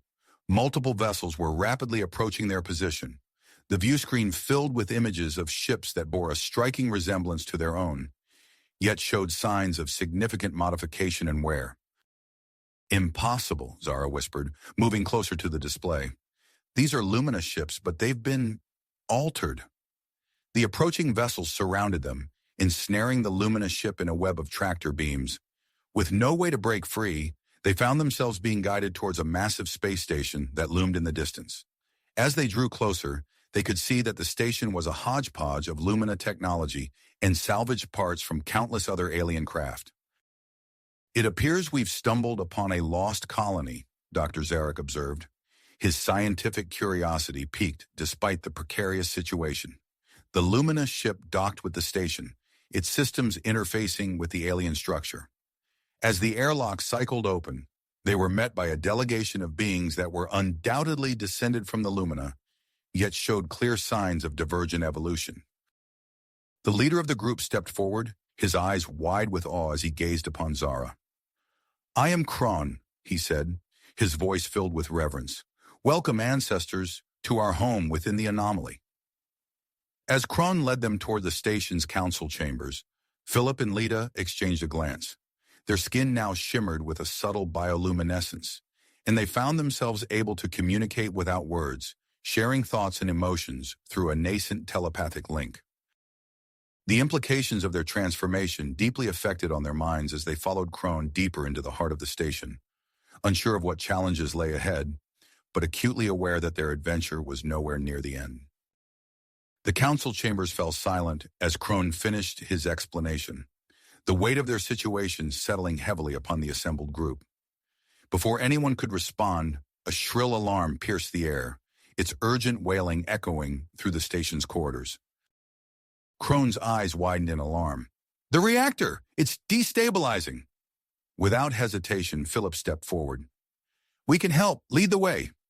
The team sprinted through the twisting corridors of the station, following Kron as he navigated the maze-like structure. Panicked Lumina descendants rushed past them, their faces etched with fear. The air grew thick with an acrid smell, and the walls vibrated ominously as they approached the reactor chamber. "This way!" Kron shouted, gesturing towards a massive set of doors. As they burst into the reactor room, the scene before them was chaos incarnate. Engineers scrambled frantically around a towering pillar of pulsing energy, their efforts seeming futile against the growing instability. The novarum reactor core crackled with uncontrolled power, casting an eerie, fluctuating light across the chamber. Philip and Lita exchanged a quick glance, their newfound connection allowing for instant communication. They nodded in unison and approached the main control interface. "We need to interface directly with the system," Lita called out to the others. "Our enhanced abilities might give us the edge we need." As Philip and Lita placed their hands on the control panel, their skin began to glow brighter, pulsing in rhythm with the reactor's energy fluctuations. Their eyes closed in concentration as they mentally navigated the complex web of the reactor's systems. Harold and Dr. Zarek wasted no time in joining the efforts. Harold's augmented mind raced through calculations, identifying weak points in the power grid and potential solutions. "Dr. Zarek, we need to reroute power from sections C through F," Harold shouted over the din. "It should buy us some time." The Krenim scientist's multiple limbs flew across auxiliary control panels, his antennae twitching as he processed the intricate data streams. "Understood. Initiating power redistribution now." Zara, the recently awakened Lumina, stepped forward, her ancient knowledge proving invaluable. "The containment field is collapsing," she observed, her melodic voice tinged with urgency. "We need to reinforce it using a resonance frequency of 12.7 terahertz." As the team worked feverishly to stabilize the reactor, the radiation levels in the chamber spiked dangerously. Kron noticed the rising threat and called out a warning. "The radiation! We need to rotate positions to minimize exposure." Harold and Dr. Zarek heeded the warning, taking turns at the controls to limit their individual exposure. But Philip and Lita, driven by their enhanced abilities and the critical nature of their task, remained locked in their mental interface with the reactor. Hours passed in a blur of frantic activity. The team's efforts slowly began to bear fruit as the reactor's violent fluctuations decreased in intensity. Philip and Lita's bioluminescence pulsed brighter, their minds working in perfect synchronization to bring the chaotic energy under control. Finally, with a series of descending hums, the reactor stabilized. The oppressive heat and crackling energy dissipated, leaving behind an eerie calm. Exhausted cheers erupted from the Lumina descendants as the immediate danger passed. Kron approached the team, his face a mixture of relief and concern. "You've saved us all, but at what cost?" He gestured towards Philip and Lita, who had collapsed to the floor, their skins still glowing faintly. "Get them to the medical bay immediately," Harold commanded, his voice hoarse from hours of shouting over the reactor's roar. As Philip and Lita were rushed away on hovering gurneys, Crone turned to the remaining team members. "The reactor is stable for now, but this incident has pushed it to its limits. We'll need a complete overhaul to prevent future catastrophes." Dr. Zarek nodded gravely. "We'll assist in any way we can, but first we need to check on our companions." In the station's medical bay, advanced diagnostic equipment hummed as it scanned Philip and Lita's unconscious forms. The Lumina descendant doctors worked quickly, their expressions growing more perplexed with each passing moment. Harold and Dr. Zarek burst into the room, followed closely by Zara and Crone. "What's their condition?" Harold demanded, his eyes fixed on his motionless crewmates. The lead physician turned to them, his luminescent eyes wide with amazement. "Their DNA, it's undergone significant alteration. It appears the Lumina genetic markers we detected earlier have been fully activated and integrated into their genome." "What does that mean for them?" Dr. Zarek asked, his scientific curiosity piqued despite his concern. "It means," the physician replied, "that they are no longer fully human. Their physical and mental capabilities have been enhanced beyond our initial projections. But the long-term effects of such a transformation are unknown." As if on cue, Philip and Lita began to stir. Their eyes fluttered open, glowing faintly with an inner light. They sat up in unison, their movements perfectly synchronized.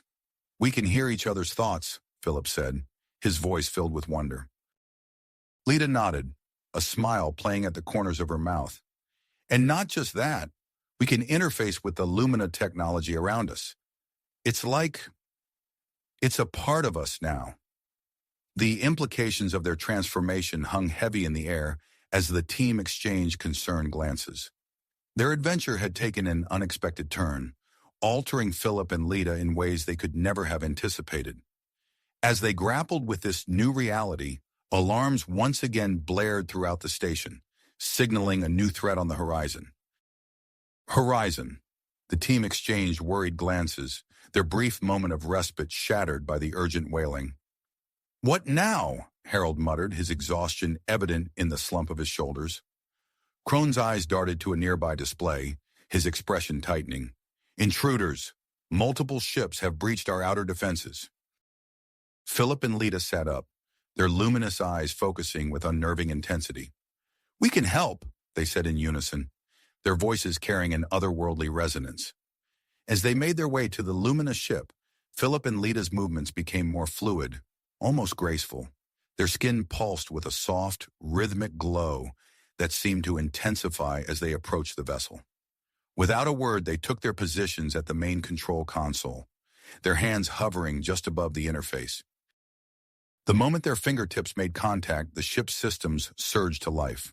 Holographic displays flickered into existence, filling the air with a dazzling array of information.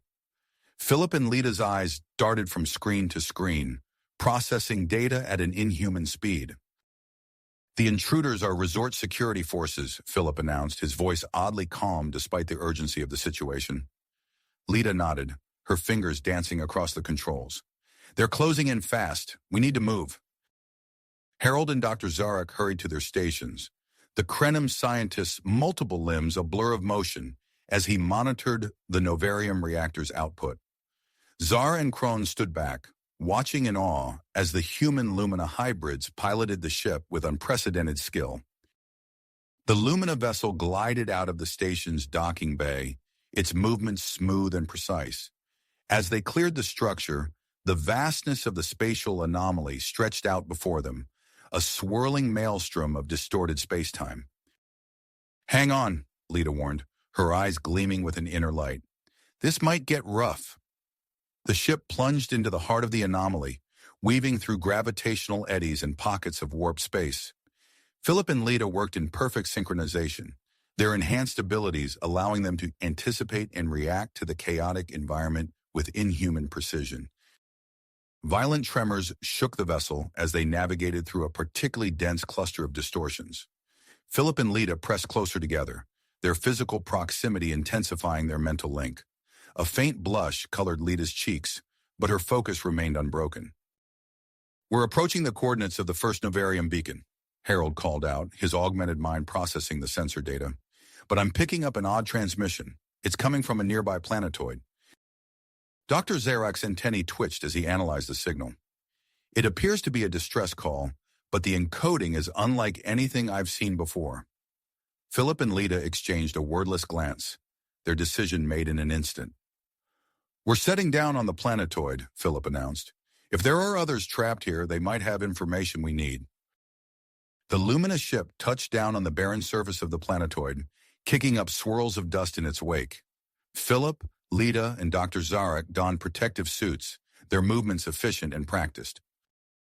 As they stepped out onto the alien landscape, Lita's enhanced senses picked up a faint energy signature. "There," she pointed, indicating a barely visible seam in the rocky ground. "An entrance." The trio approached cautiously, their suit lights illuminating a hidden panel. With a gentle touch from Philip, the panel slid aside, revealing a dimly lit passageway leading deep into the planetoid's core. As they descended, the air grew thick with the scent of unfamiliar technology and alien life forms. The passage opened into a vast chamber, filled with a hodgepodge of salvaged equipment and makeshift living quarters. Dozens of eyes turned to regard the newcomers, representing a diverse array of species from across the galaxy. A tall, willowy figure stepped forward, her iridescent skin marking her as a Zyraxian. "I am Vela," she said, her voice carrying a melodic trill. "Welcome to our sanctuary, travelers. We've been trapped here for generations, studying the anomaly and the novarium beacons that sustain it." Philip stepped forward, his suit's faceplate retracting to reveal his subtly altered features. "We're on a mission to deactivate those beacons. Any information you have could be invaluable." Vela's eyes widened at the sight of Philip's luminous skin. "You bear the mark of the Lumina," she breathed. "Perhaps it is no coincidence that you found us now, after all this time." Before they could delve deeper into the exchange of information, a shrill alarm cut through the air. Harold's voice crackled over the communication system, urgent and strained. "We've got company. Resort security forces have tracked us down. We need to move now." Philip turned to Vela, his expression grave. "We can offer you passage out of the anomaly, but we have to leave immediately. Gather your most knowledgeable researchers and whatever data you can carry quickly." In a flurry of activity, Vela and a small group of aliens gathered their most crucial research materials. The diverse group rushed back to the luminous ship, the sounds of approaching security vessels growing louder with each passing moment. As they boarded, Philip and Lita took their positions at the control console once more. Their skin glowed brighter, pulsing in sync with the ship's energy systems. With a thought, they initiated the launch sequence, the vessel rising smoothly from the planetoid's surface. "Multiple hostiles incoming," Harold announced, his voice tense. "They're arming weapons." Philip and Lita's hands flew across the controls, their movements a blur. The luminous ship twisted and banked, narrowly avoiding the first volley of weapons fire.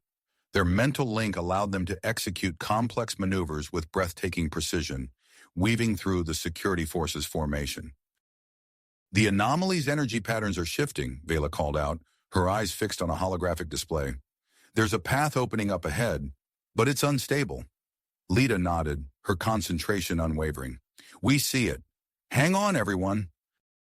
The Lumina vessel plunged into a roiling vortex of distorted spacetime, the pursuing ships falling behind as they struggled to navigate the treacherous conditions.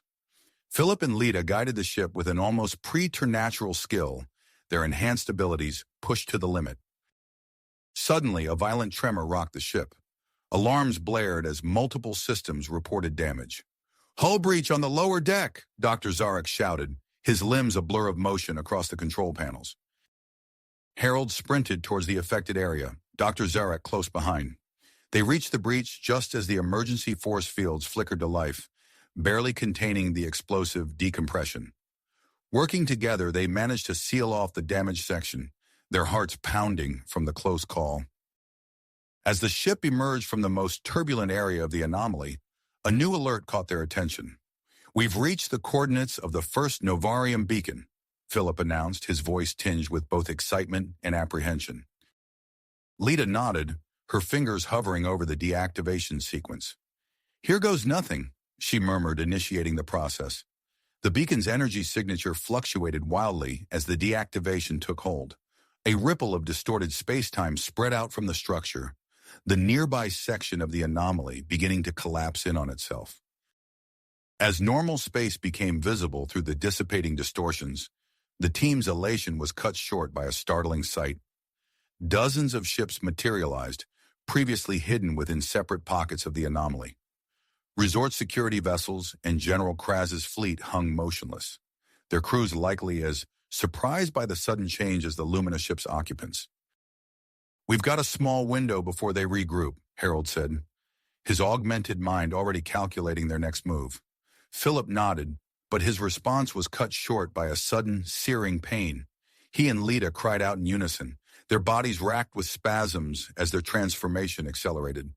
Their skin took on a more pronounced luminescence, and small, iridescent scales began to form along their arms and necks. As the pain subsided, Philip and Lita found their connection to the ship's systems had intensified. They could feel every fluctuation in the novarum reactor, every subtle shift in the vessel's energy output. "The next beacon," Lita gasped, her voice strained. "We need to move quickly." As they set a course for the second set of coordinates, the ship's reactor began to fluctuate dangerously. Harold and Dr. Zarek raced to stabilize the system, while Vela and her team offered insights based on their centuries of study. The Lumina ship pushed forward, its crew working frantically to stay ahead of their pursuers and keep the vessel from tearing itself apart. As they approached the second beacon, the ship's sensors detected a massive energy surge. The anomaly's distortions parted like a curtain, revealing a sight that left them all speechless. A colossal structure hung suspended in space, its architecture unmistakably Lumina in origin. The long-lost homeworld of the ancient civilization stretched out before them, preserved for eons within the heart of the spatial anomaly. Philip and Lita exchanged a look of wonder and trepidation, their luminous eyes reflecting the magnitude of their discovery. The implications of exposing this hidden world to the dangers of the outside galaxy caused great concern on their minds. As the Lumina ship held position near the second novarum beacon, the crew found themselves faced with an impossible decision: continue with their mission to deactivate the beacons, or explore the rediscovered Lumina homeworld and potentially alter the course of galactic history. The ship's systems hummed with scarcely controlled energy, mirroring the tension that filled the bridge. Philip took a deep breath, his transformed body adapting to the strain of their ordeal. "We need to make a choice," he said, his voice carrying the weight of their responsibility. "And we need to make it fast." Fast. Philip's eyes met Lita's, their luminous gazes conveying a silent understanding. The weight of their responsibility pressed upon them, but the path forward was clear. "We proceed with the beacon deactivation," Philip announced, his voice steady despite the tension coursing through his body. "But we can't ignore the significance of this discovery. We'll split into two teams." Lita nodded, her fingers dancing across the ship's controls. "I'll prepare a shuttle for exploration of the Lumina homeworld." As the crew mobilized, Philip outlined the plan. "Lita, Dr. Zarek, and I will investigate the planet. Harold, Zara, and Vela will remain here to oversee the beacon deactivation and manage the ship." The shuttle bay hummed with activity as Philip, Lita, and Dr. Zarek boarded the smaller vessel. As they settled into their seats, a wave of change washed over the two human Lumina hybrids. Their skin shimmered with an intensified iridescence, and Philip gasped as he felt a new connection forming with the shuttle's systems. "Fascinating," Dr. Zarek murmured, his multiple limbs working furiously to collect data on their rapidly evolving physiology. "Your transformation is accelerating at an unprecedented rate." Lita placed her hand on the shuttle's control panel, her eyes widening as information flooded her mind. "I can feel every system, every circuit," she breathed. "It's like the shuttle is an extension of my body." With a thought, Philip initiated the launch sequence. The shuttle glided smoothly out of the bay, navigating the dissipating anomaly with ease. As they approached the Lumina homeworld, the true scale of the ancient civilization became apparent. Vast cities stretched across the planet's surface, their architecture a blend of organic forms and crystalline structures. The shuttle touched down in a sprawling metropolis, kicking up dust that had lain undisturbed for eons. As they disembarked, the air around them hummed with latent energy. Philip's skin tingled as he sensed the presence of advanced technology, dormant but not dead. They made their way through empty streets, their footsteps echoing in the silence. Suddenly, a beam of light swept over them. Philip tensed, ready for a threat, but instead felt a gentle probing of his altered DNA. The light vanished, and a hidden doorway slid open nearby. "It seems the city's systems recognize us as Lumina," Lita observed, her voice tinged with awe. They entered the revealed passage, descending into the heart of the city. As they walked, holographic displays flickered to life around them, showing glimpses of the Lumina civilization at its height.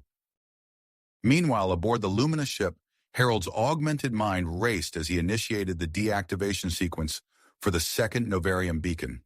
"Energy levels are spiking," he called out, his fingers flying over the controls.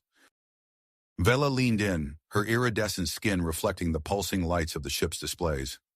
"The reactor's output is becoming unstable. We need to reroute power through the auxiliary systems." Zara moved with practiced efficiency, her understanding of ancient technology proving invaluable as she implemented emergency protocols. "Diverting energy to the stabilizers," she announced, her voice tight with concentration.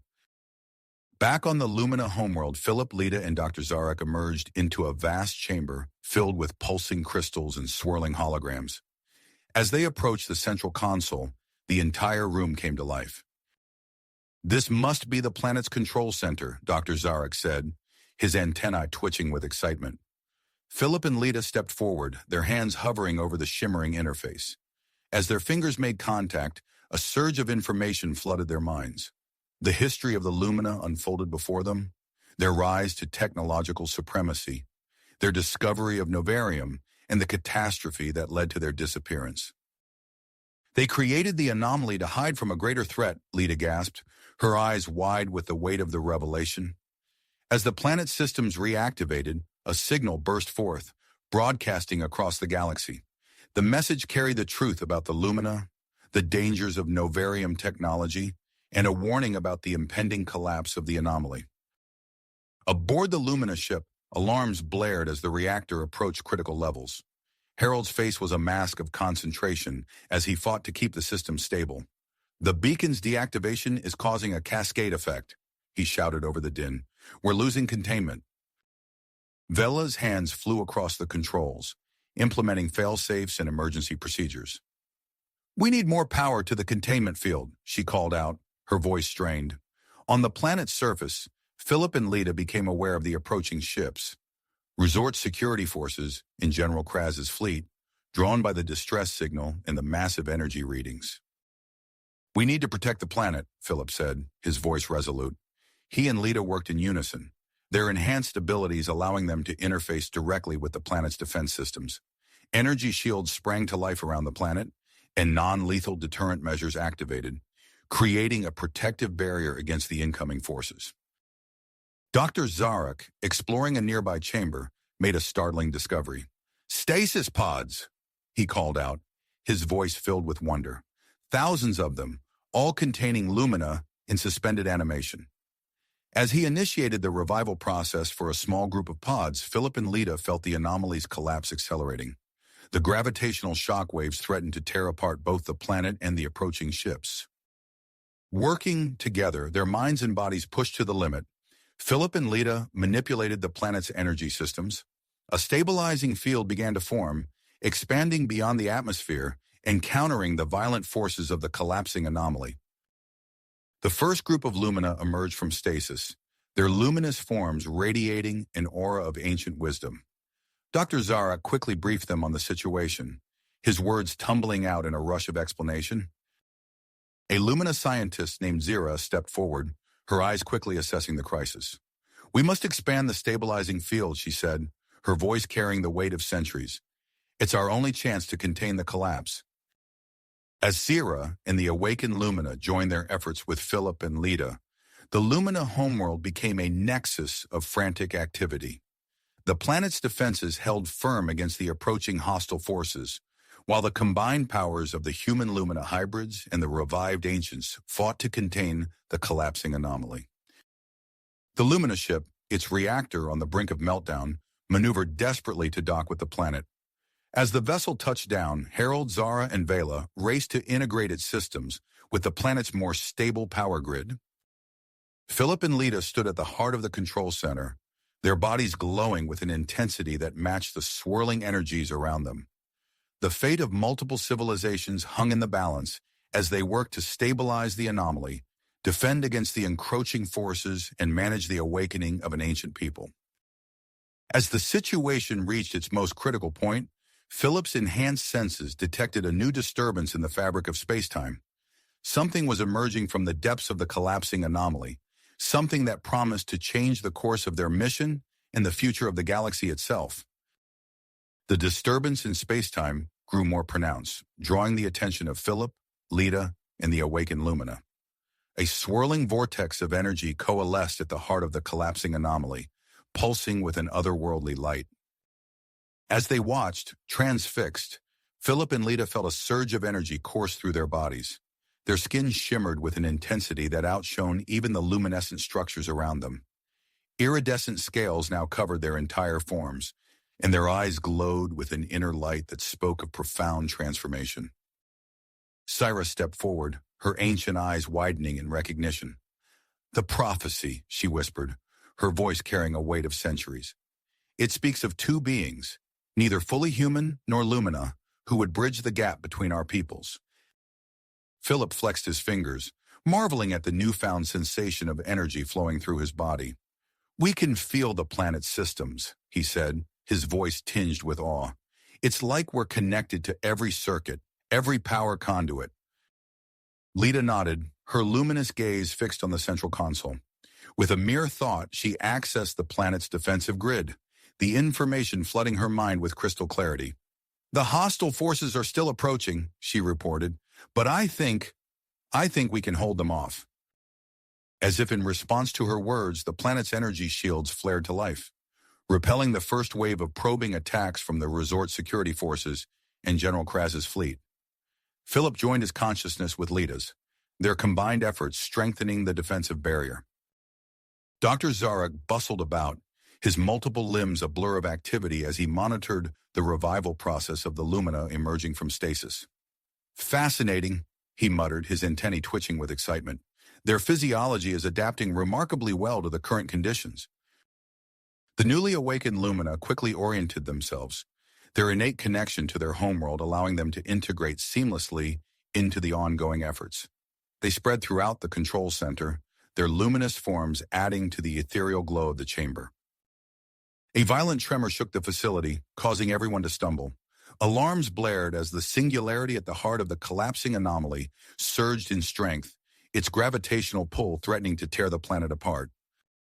"We need more power," Zyra called out, her hands dancing over a series of crystalline controls. "The containment field is failing." As if in answer to her plea, the doors to the control center burst open. Harold, Zara, and Vela rushed in, their faces etched with a mixture of relief and urgency. "We've managed to dock the ship," Harold reported, his augmented mind already interfacing with the planet's systems. "But the reactor's still unstable. We need to integrate it with the planetary grid before it goes critical." Vela stepped forward, her eyes gleaming with perseverance. "I have a proposal," she said, her voice steady despite the chaos around them. "We can use the ship's reactor to generate a controlled novarium pulse. It could disable the hostile ships, give us some breathing room." Philip and Lita exchanged a glance, their newly enhanced minds quickly processing the implications. "It's risky," Philip said, his brow furrowed in concentration. "A pulse that strong could affect our own defenses."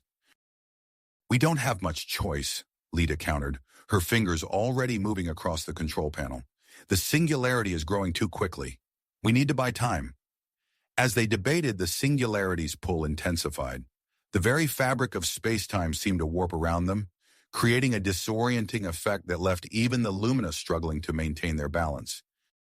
Sarah's voice cut through the confusion. "Initiate the pulse," she commanded, her tone brooking no argument. "We'll deal with the consequences." With a nod, Vela and Harold set to work, their movements a blur as they interfaced the ship's systems with the planet's energy grid. Zara coordinated with the Lumina scientists, her expertise in alien technology proving invaluable as they calibrated the pulse. Philip and Lita stood at the heart of the control center, their bodies glowing with an intensity that matched the swirling energies around them. As the novarum pulse built to critical levels, they extended their consciousness into the planet's systems, preparing to shield the most crucial components from the impending electromagnetic onslaught. The air crackled with tension as the pulse reached its zenith. With a blinding flash and a thunderous roar, the energy burst forth from the planet's surface, expanding outward in a rapidly growing sphere. The effect was immediate and dramatic. The approaching ships stuttered in their advance, their systems overloaded by the sudden surge of energy. Even the planet's own defenses flickered momentarily, leaving them vulnerable to the singularity's relentless pull. In that moment of crisis, Philip and Lita's transformation reached its peak. Their bodies became conduits for the planet's energy, channeling vast amounts of power to maintain the faltering shields. The strain was immense, and they felt as if their very atoms were being torn apart and reassembled with each passing second. As the chaos of the novarum pulse subsided, a new threat emerged. The singularity, momentarily contained, began to expand at an alarming rate. Alarms blared throughout the facility as the gravitational forces threatened to tear the planet apart. "We need a more permanent solution," Dr. Zarak called out, his voice barely audible above the din of failing systems and buckling structures. Zira's eyes widened as a memory surfaced from the depths of her ancient mind. "The core weapon," she breathed, her voice filled with a mixture of hope and trepidation. "It's our only chance." As Zira quickly explained the nature of the superweapon hidden deep within the planet's core, Philip and Lita realized the gravity of their situation. The fate of not just the Lumina homeworld, but potentially the entire sector, rested on their ability to activate this ancient device. Without hesitation, they volunteered to interface directly with the weapon, knowing full well the risks involved. As they prepared to descend into the planet's core, the control center became a flurry of activity. The Lumina scientists worked feverishly to stabilize the singularity, while Harold and Vela coordinated with the hostile fleet, now temporarily aligned with them in the face of mutual destruction. Philip and Lita stood before the sealed entrance to the core chamber, their bodies humming with energy. They exchanged a look of drive, their luminous eyes reflecting the magnitude of the task before them. As the doors slid open, revealing a pulsing, crystalline chamber beyond, they stepped forward into the unknown. The fate of countless lives hung in the balance as they prepared to interface with the ancient Lumina superweapon, their transformed bodies the key to either salvation or annihilation. As the doors slid open with a soft hiss, Philip and Lita stepped into the core chamber. The air crackled with energy, sending tingles across their transformed skin. Before them stood the ancient superweapon, a colossal crystalline structure that pulsed with an otherworldly blue glow. They approached the device, their footsteps echoing in the cavernous space. Philip's eyes darted nervously to Lita. "Ready?" She nodded, her luminescent scales shimmering, as will ever be. They positioned themselves on opposite sides of the weapon, each facing an interface panel etched with intricate Lumina script. Taking a deep breath, they placed their hands on the smooth, cool surface. The moment their bioluminescent skin made contact, the superweapon roared to life. Energy surged through their bodies with the force of a lightning strike. Philip's muscles seized, his back arching as he fought to maintain his grip on the panel.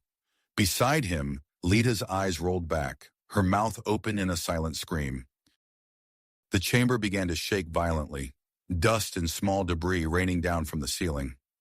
Cracks spiderwebbed across the walls as the weapon drew more and more power from the planet's core. Outside the chamber, Harold and Dr. Zarak huddled over a bank of monitors, their faces illuminated by the flickering displays. Harold's augmented eyes flicked rapidly between screens, processing the data at inhuman speeds. Energy levels are off the chart, he reported, his voice tight with tension. We're approaching critical mass. Dr. Zarek's antennae twitched nervously as he relayed the information to Zira and the Lumina scientists. Can you reinforce the structural integrity? He asked, his words tumbling out in a rush. Zira's fingers danced over crystalline controls, her ancient eyes narrowed in concentration.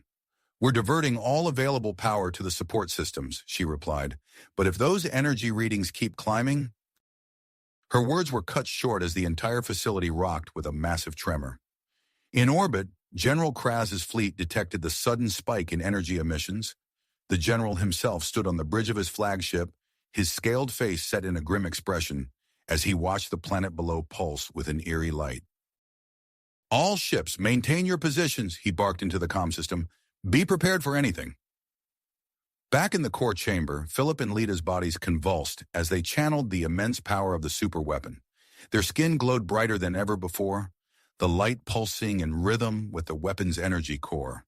Through the haze of pain and sensory overload, Philip forced his eyes open, catching a glimpse of Lita across the room. Her face was contorted in agony, but her hands remained firmly planted on the interface panel. With a deafening roar, a beam of concentrated novarium energy burst from the planet's surface, shooting into space like a brilliant blue lance. It struck the growing singularity, creating a flash so bright it was visible across multiple star systems. The anomaly seemed to shudder, its swirling vortex of destruction beginning to collapse in on itself. As the singularity's gravitational pull diminished, the strain on Philip and Lita intensified. Their bodies, pushed beyond even their enhanced limits, began to fail. Cracks appeared in their luminescent skin, revealing pulsing energy beneath. In the control room, alarms blared as Harold and Dr. Zarek frantically worked to shut down the superweapon. "The systems are locked!" Harold shouted, his fingers flying over the controls. "We can't disengage them!" Dr. Zarek's multiple limbs moved in a blur as he attempted to override the weapon's protocols. "Their life signs are failing," he reported, his voice thick with concern. "We need to get them out of there." Vela, overhearing the commotion, rushed to a nearby console, her alien features set in willpower as she interfaced with the planet's secondary systems. "I have an idea," she called out. "It's risky, but it might work." Without waiting for approval, she initiated a controlled overload of non-essential power grids throughout the facility. The resulting energy surge rippled through the systems, momentarily disrupting the superweapon's power flow. In the core chamber, Philip felt the energy coursing through him stutter. With a Herculean effort, he wrenched his hands from the interface panel, collapsing to the floor. Across the room, Lita did the same, her body hitting the ground with a dull thud. The superweapon, now operating autonomously, continued its assault on the singularity. The anomaly shrank rapidly, compressing into an impossibly small point of light. Then, with a final burst of energy that shook the very fabric of space-time, it imploded. The resulting shock wave swept through the sector, temporarily disabling systems on both the Lumina homeworld and the surrounding ships. As the wave passed, an eerie silence fell over the system. The spatial anomaly that had trapped the Lumina civilization for millennia was gone. The homeworld now floated freely in normal space, surrounded by General Kraz's fleet and the bewildered resort security forces. In the aftermath of the implosion, Harold and Dr. Zarek raced to the sealed chamber, their hearts pounding with fear for their friends. They forced open the doors, the smell of ozone and burned circuitry assaulting their senses as they entered. There on the chamber floor lay Philip and Lita. Their bodies were still, but a faint glow pulsed beneath their cracked skin. Harold rushed to Philip's side, while Dr. Zarek checked on Lita. "They're alive," Dr. Zarek announced, his voice filled with relief and concern. "But their condition is critical. We need to get them to advanced medical facilities immediately." As they carefully moved Philip and Lita onto stretchers, the enormity of what had just transpired began to sink in. The Lumina homeworld was free, but at what cost? And what new challenges would they face in this changed galaxy? Outside the facility, ancient Lumina cities began to stir, their long-dormant systems reactivating after millennia of sleep. In orbit, General Kraz's fleet maintained a protective perimeter, while resort security ships hovered uncertainly at the edges of the system.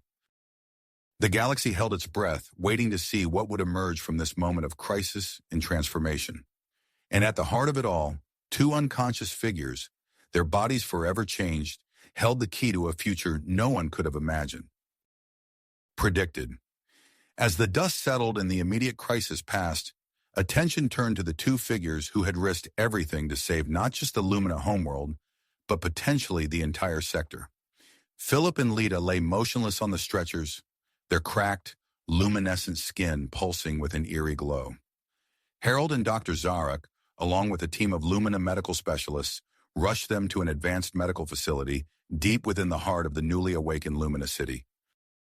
The medical bay hummed with activity as the team worked tirelessly to stabilize the unconscious pair. Dr. Zarek's multiple limbs moved in a blur, adjusting settings on complex biomonitors and administering novarium-infused treatments. Harold stood nearby, his augmented eyes rapidly processing the flood of data streaming across the screens. Their genetic structure is shifting, Dr. Zarek announced, his antennae twitching with a mixture of concern and fascination. The novarium exposure has triggered unprecedented changes at the cellular level. A Lumina specialist approached, her crystalline skin shimmering as she manipulated a holographic display. "We're integrating our biotechnology with the novarium treatments," she explained. "It's our best chance to stabilize their condition." Days passed, and the situation beyond the medical facility grew increasingly complex. The space surrounding the Lumina homeworld became a hive of activity as ships from various species and factions arrived, drawn by news of the civilization's reemergence. Harold, recognizing the need for human representation in the unfolding events, took on the role of interim representative for Terran Innovations. He found himself aboard a hastily constructed space station in orbit, facing General Kraz, Zira, and a host of other key figures from across the galaxy. The station's conference room buzzed with tension as negotiations began. Harold's voice, steady despite the pressure, cut through the din. "We need to establish clear guidelines for novarium resource distribution," he said, addressing the assembled delegates. "And technology sharing agreements must be put in place to ensure stability in the sector." General Kraz, his scaled face set in a stern expression, leaned forward. "Agreed, but security must be our primary concern. The Lumina homeworld is vulnerable, and we can't risk it falling into the wrong hands." As the discussions continued, events on the planet's surface took an unexpected turn. Vela and her team of formerly stranded aliens began working closely with reactivated Lumina databases, merging centuries of isolated research with the ancient civilization's vast knowledge. In a dimly lit laboratory, Vela's eyes widened as she processed the results of their latest experiment. "This is incredible," she breathed, turning to her colleagues. "We've just increased novarium reactor efficiency by 300%. The news of their breakthroughs spread quickly, intensifying the already charged atmosphere in orbit. Ships jockeyed for position, each faction eager to gain an advantage in the race for advanced technology. Back in the medical facility, Dr. Zarek made a startling discovery. Hunched over a microscope, he called out to the team, "Their cellular structure has stabilized, but it's like nothing we've ever seen before." The medical staff gathered around, watching in awe as Philip and Lita's bodies demonstrated unprecedented abilities. Wounds healed almost instantly, and their cells pulsed with concentrated novarium energy. "We need to prepare a specialized containment unit," Dr. Zarek ordered, his voice tight with urgency. "When they wake up, there's no telling what they might be capable of." As the medical team worked to secure the transformed humans, chaos erupted in orbit. Resort security forces, under pressure from their corporate superiors, attempted to infiltrate the Lumina homeworld using reverse-engineered cloaking technology. Alarms blared throughout the planetary defense network as the intrusion was detected. Automated defense systems sprang to life, targeting the cloaked ships with unerring accuracy. General Kraz, alerted to the situation, seized the opportunity to assert his influence. In the orbital conference room, he thumped his hand on the table. "This is exactly why we need a joint task force," he growled. "My fleet, combined with Lumina defenses, can ensure the security of this system." The proposal met with mixed reactions. But before a consensus could be reached, another revelation shook the gathered factions. A group of Lumina scientists burst into the conference room, their faces alight with excitement. "We've discovered records of ancient Lumina outposts," one of them announced breathlessly, "scattered across the galaxy, hidden away before our retreat into the anomaly." The news sent shockwaves through the assembled delegates. Harold's mind raced, already formulating plans for Terran innovations to explore these outposts. He caught Bella's eye across the room, a silent understanding passing between them. As the factions in orbit scrambled to position themselves for the impending race to claim the Lumina outposts, activity in the medical facility reached a fever pitch. Philip and Lita's vital signs suddenly stabilized, their brain activity returning to normal levels. Dr. Zarek leaned over the containment unit, watching intently as Philip's fingers twitched. "They're waking up," he announced, his voice a mixture of excitement and apprehension. Word spread quickly, and representatives from various factions began converging on the medical facility. General Kraz's most diplomatic officers stood ready, while Zira led a Lumina welcoming committee. Even the chastened resort security forces sought to establish communication with the pair. Harold and Dr. Zarek positioned themselves at the forefront of the gathering, their eyes fixed on the containment unit. The room held its collective breath as Philip and Lita's eyelids began to flutter. In that moment, as the transformed humans stood on the brink of consciousness, the fate of civilizations and the future of novarum technology hung in the balance. The galaxy watched and waited, poised on the edge of a new era that would be shaped by the awakening of Philip and Lita. Lita's eyes fluttered open first, a soft gasp escaping her lips as consciousness flooded back. Philip stirred moments later, his fingers twitching as he regained awareness. The medical team watched in awe as a gentle, pulsating glow emanated from their bodies, casting the room in an ethereal light. Dr. Zarek leaned forward, his multiple limbs hovering over various instruments. "Fascinating," he murmured, antennae twitching with excitement. "Their genetic structure has stabilized into something entirely new." As if drawn by an unseen force, Philip and Lita reached out for each other, their hands intertwining. The moment their fingers touched, a visible energy field crackled to life around them. Nearby monitors flickered and beeped erratically, overwhelmed by the sudden surge of power. "Implement shielding protocols," Dr. Zarek called out, his voice sharp with urgency.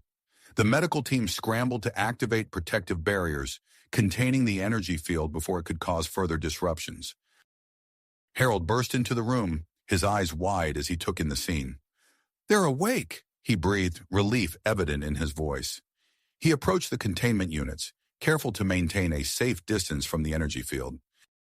"Philip, Lita," he began, his tone serious, "a lot has happened while you were unconscious.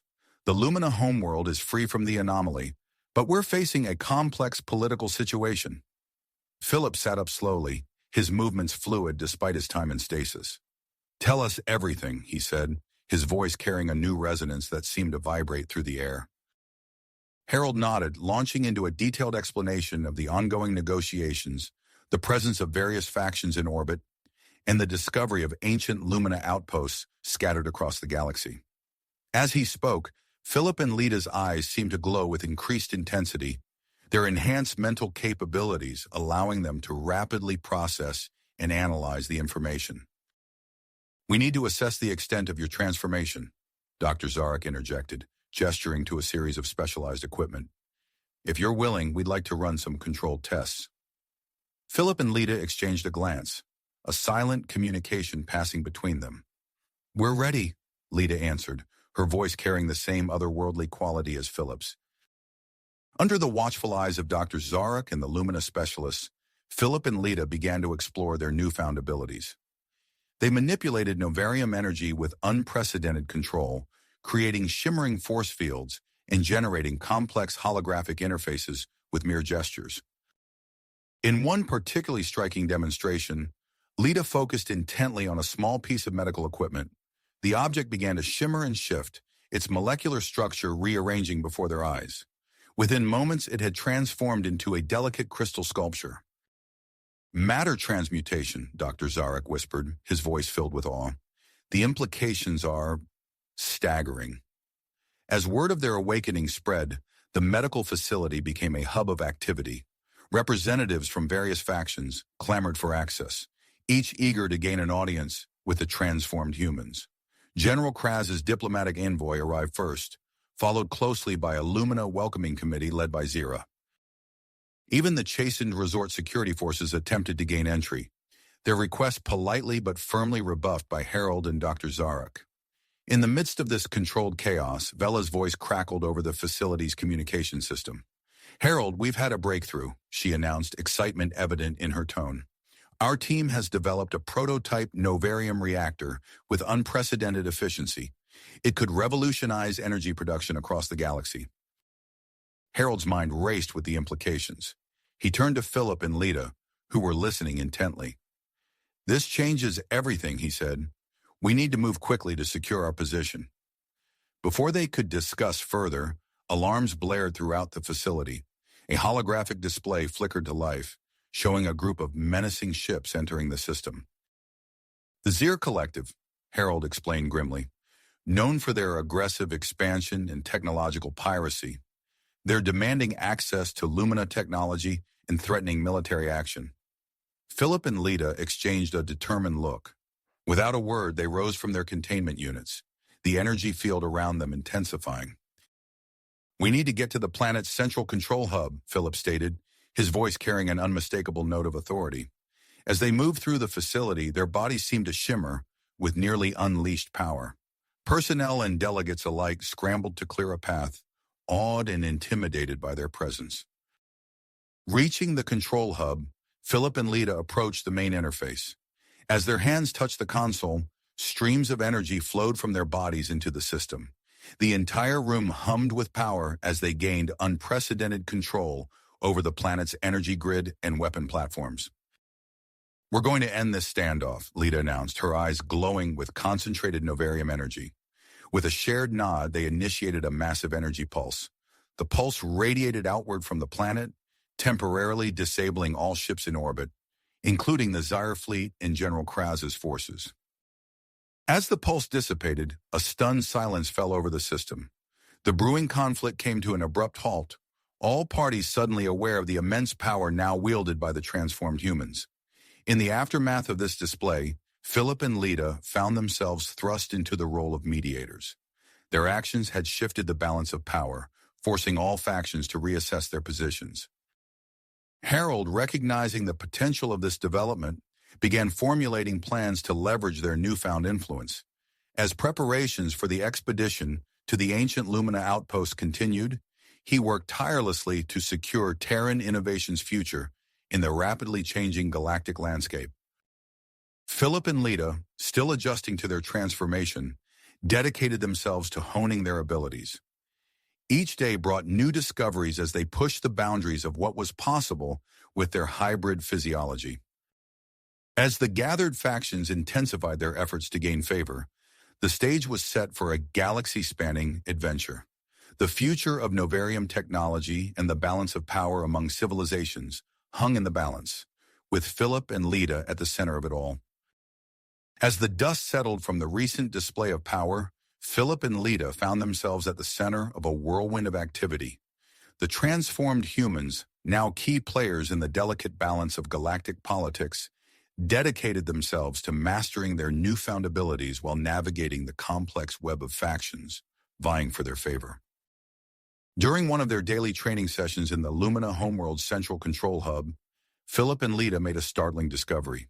As their hands touched the main interface, streams of novarium energy flowed between them and the system, unlocking hidden directories buried deep within the planet's central computer. "Lita, are you seeing this?" Philip's voice carried a mix of excitement and disbelief as holographic displays materialized around them, showcasing a vast network of interconnected structures spanning the galaxy. Lita's eyes widened as she processed the information flooding their shared consciousness. "These aren't just outposts," she breathed. "They're part of something much bigger." As they delved deeper into the files, the true nature of the Lumina outposts revealed itself. These scattered facilities were components of an intricate galaxy-spanning network designed to harness and distribute novarium energy on an unprecedented scale.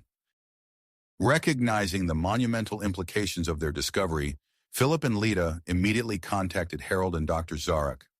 Within hours, an emergency meeting was convened, bringing together General Kraz, Zira, and representatives from the major factions present in the system. The conference room buzzed with tension as Philip and Lita presented their findings. Holographic displays flickered to life, showcasing the vast network of Lumina outposts and the potential energy distribution system. "What you're seeing," Philip began, his voice resonating with newfound authority, "is not just a collection of colonies. It's a galaxy-wide novarum energy network." Lita stepped forward, her bioluminescent skin pulsing with excitement. "If activated, this network could provide near-limitless energy to every corner of the galaxy. It has the potential to end resource conflicts and usher in an era of unprecedented prosperity." The room erupted into a cacophony of voices as the implications sank in. General Kraz leaned forward, his eyes narrowing. "And what's the catch? There's always a catch." Dr. Zarek's antennae twitched as he input data into a nearby console. "The activation process is complex. It requires individuals with Philip and Lita's unique hybrid physiology to interface with each outpost simultaneously." Harold, ever the strategist, was already formulating plans. "We'll need a coordinated effort on a galactic scale, ships from every faction working together to reach all the outposts." As the gravity of the situation settled over the room, a tense silence fell.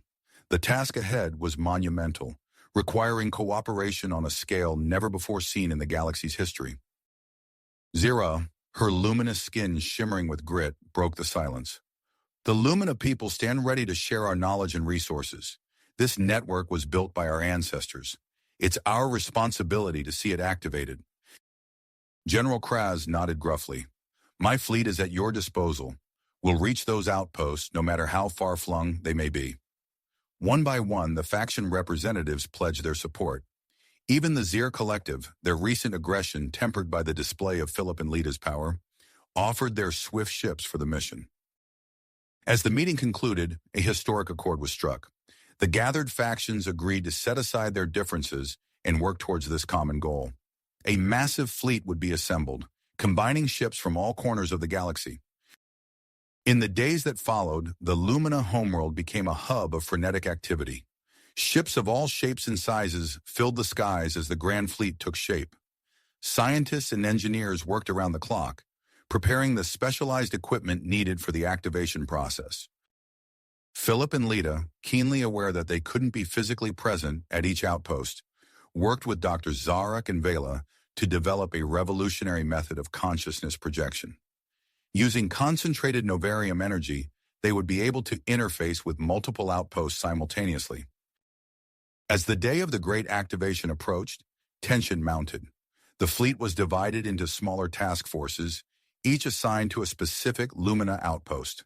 Harold, commanding one of the key groups, ran final checks on his ship's systems. In the central control hub, Philip and Lita prepared for the most challenging task of their transformed existence. Their bodies hummed with nearly unleashed energy as Dr. Zarek and his team made final adjustments to the monitoring equipment. "Remember," Dr. Zarek cautioned, his voice tinged with concern, "this process will push your hybrid physiology to its limits. If at any point the strain becomes too great, we'll need to abort." Philip and Lita exchanged a determined look, their hands intertwining as they stepped onto the raised platform at the center of the hub. Around them, the combined knowledge and technology of multiple civilizations stood ready to support their monumental task. As the activation sequence began, Philip and Lita's consciousness expanded, reaching out across the vast expanse of space. Their physical forms remained on the Lumina homeworld, monitored closely by Dr. Zarek and his team, while their minds touched outpost after outpost. Throughout the galaxy, task forces arrived at their designated locations, facing unique challenges at each site.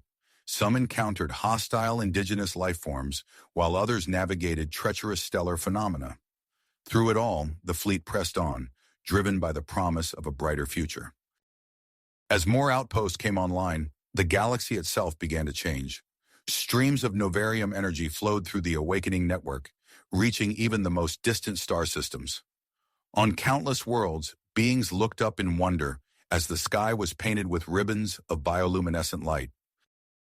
Back on the Lumina homeworld, Philip and Lita's bodies began to show signs of strain. Their skin flickered erratically, the glow of novarium energy within them fluctuating dangerously. Dr. Zarak and his team worked feverishly, using every tool at their disposal to keep the transformed humans anchored to their physical forms. As the activation process reached its climax, the future of the cosmos hung in the balance.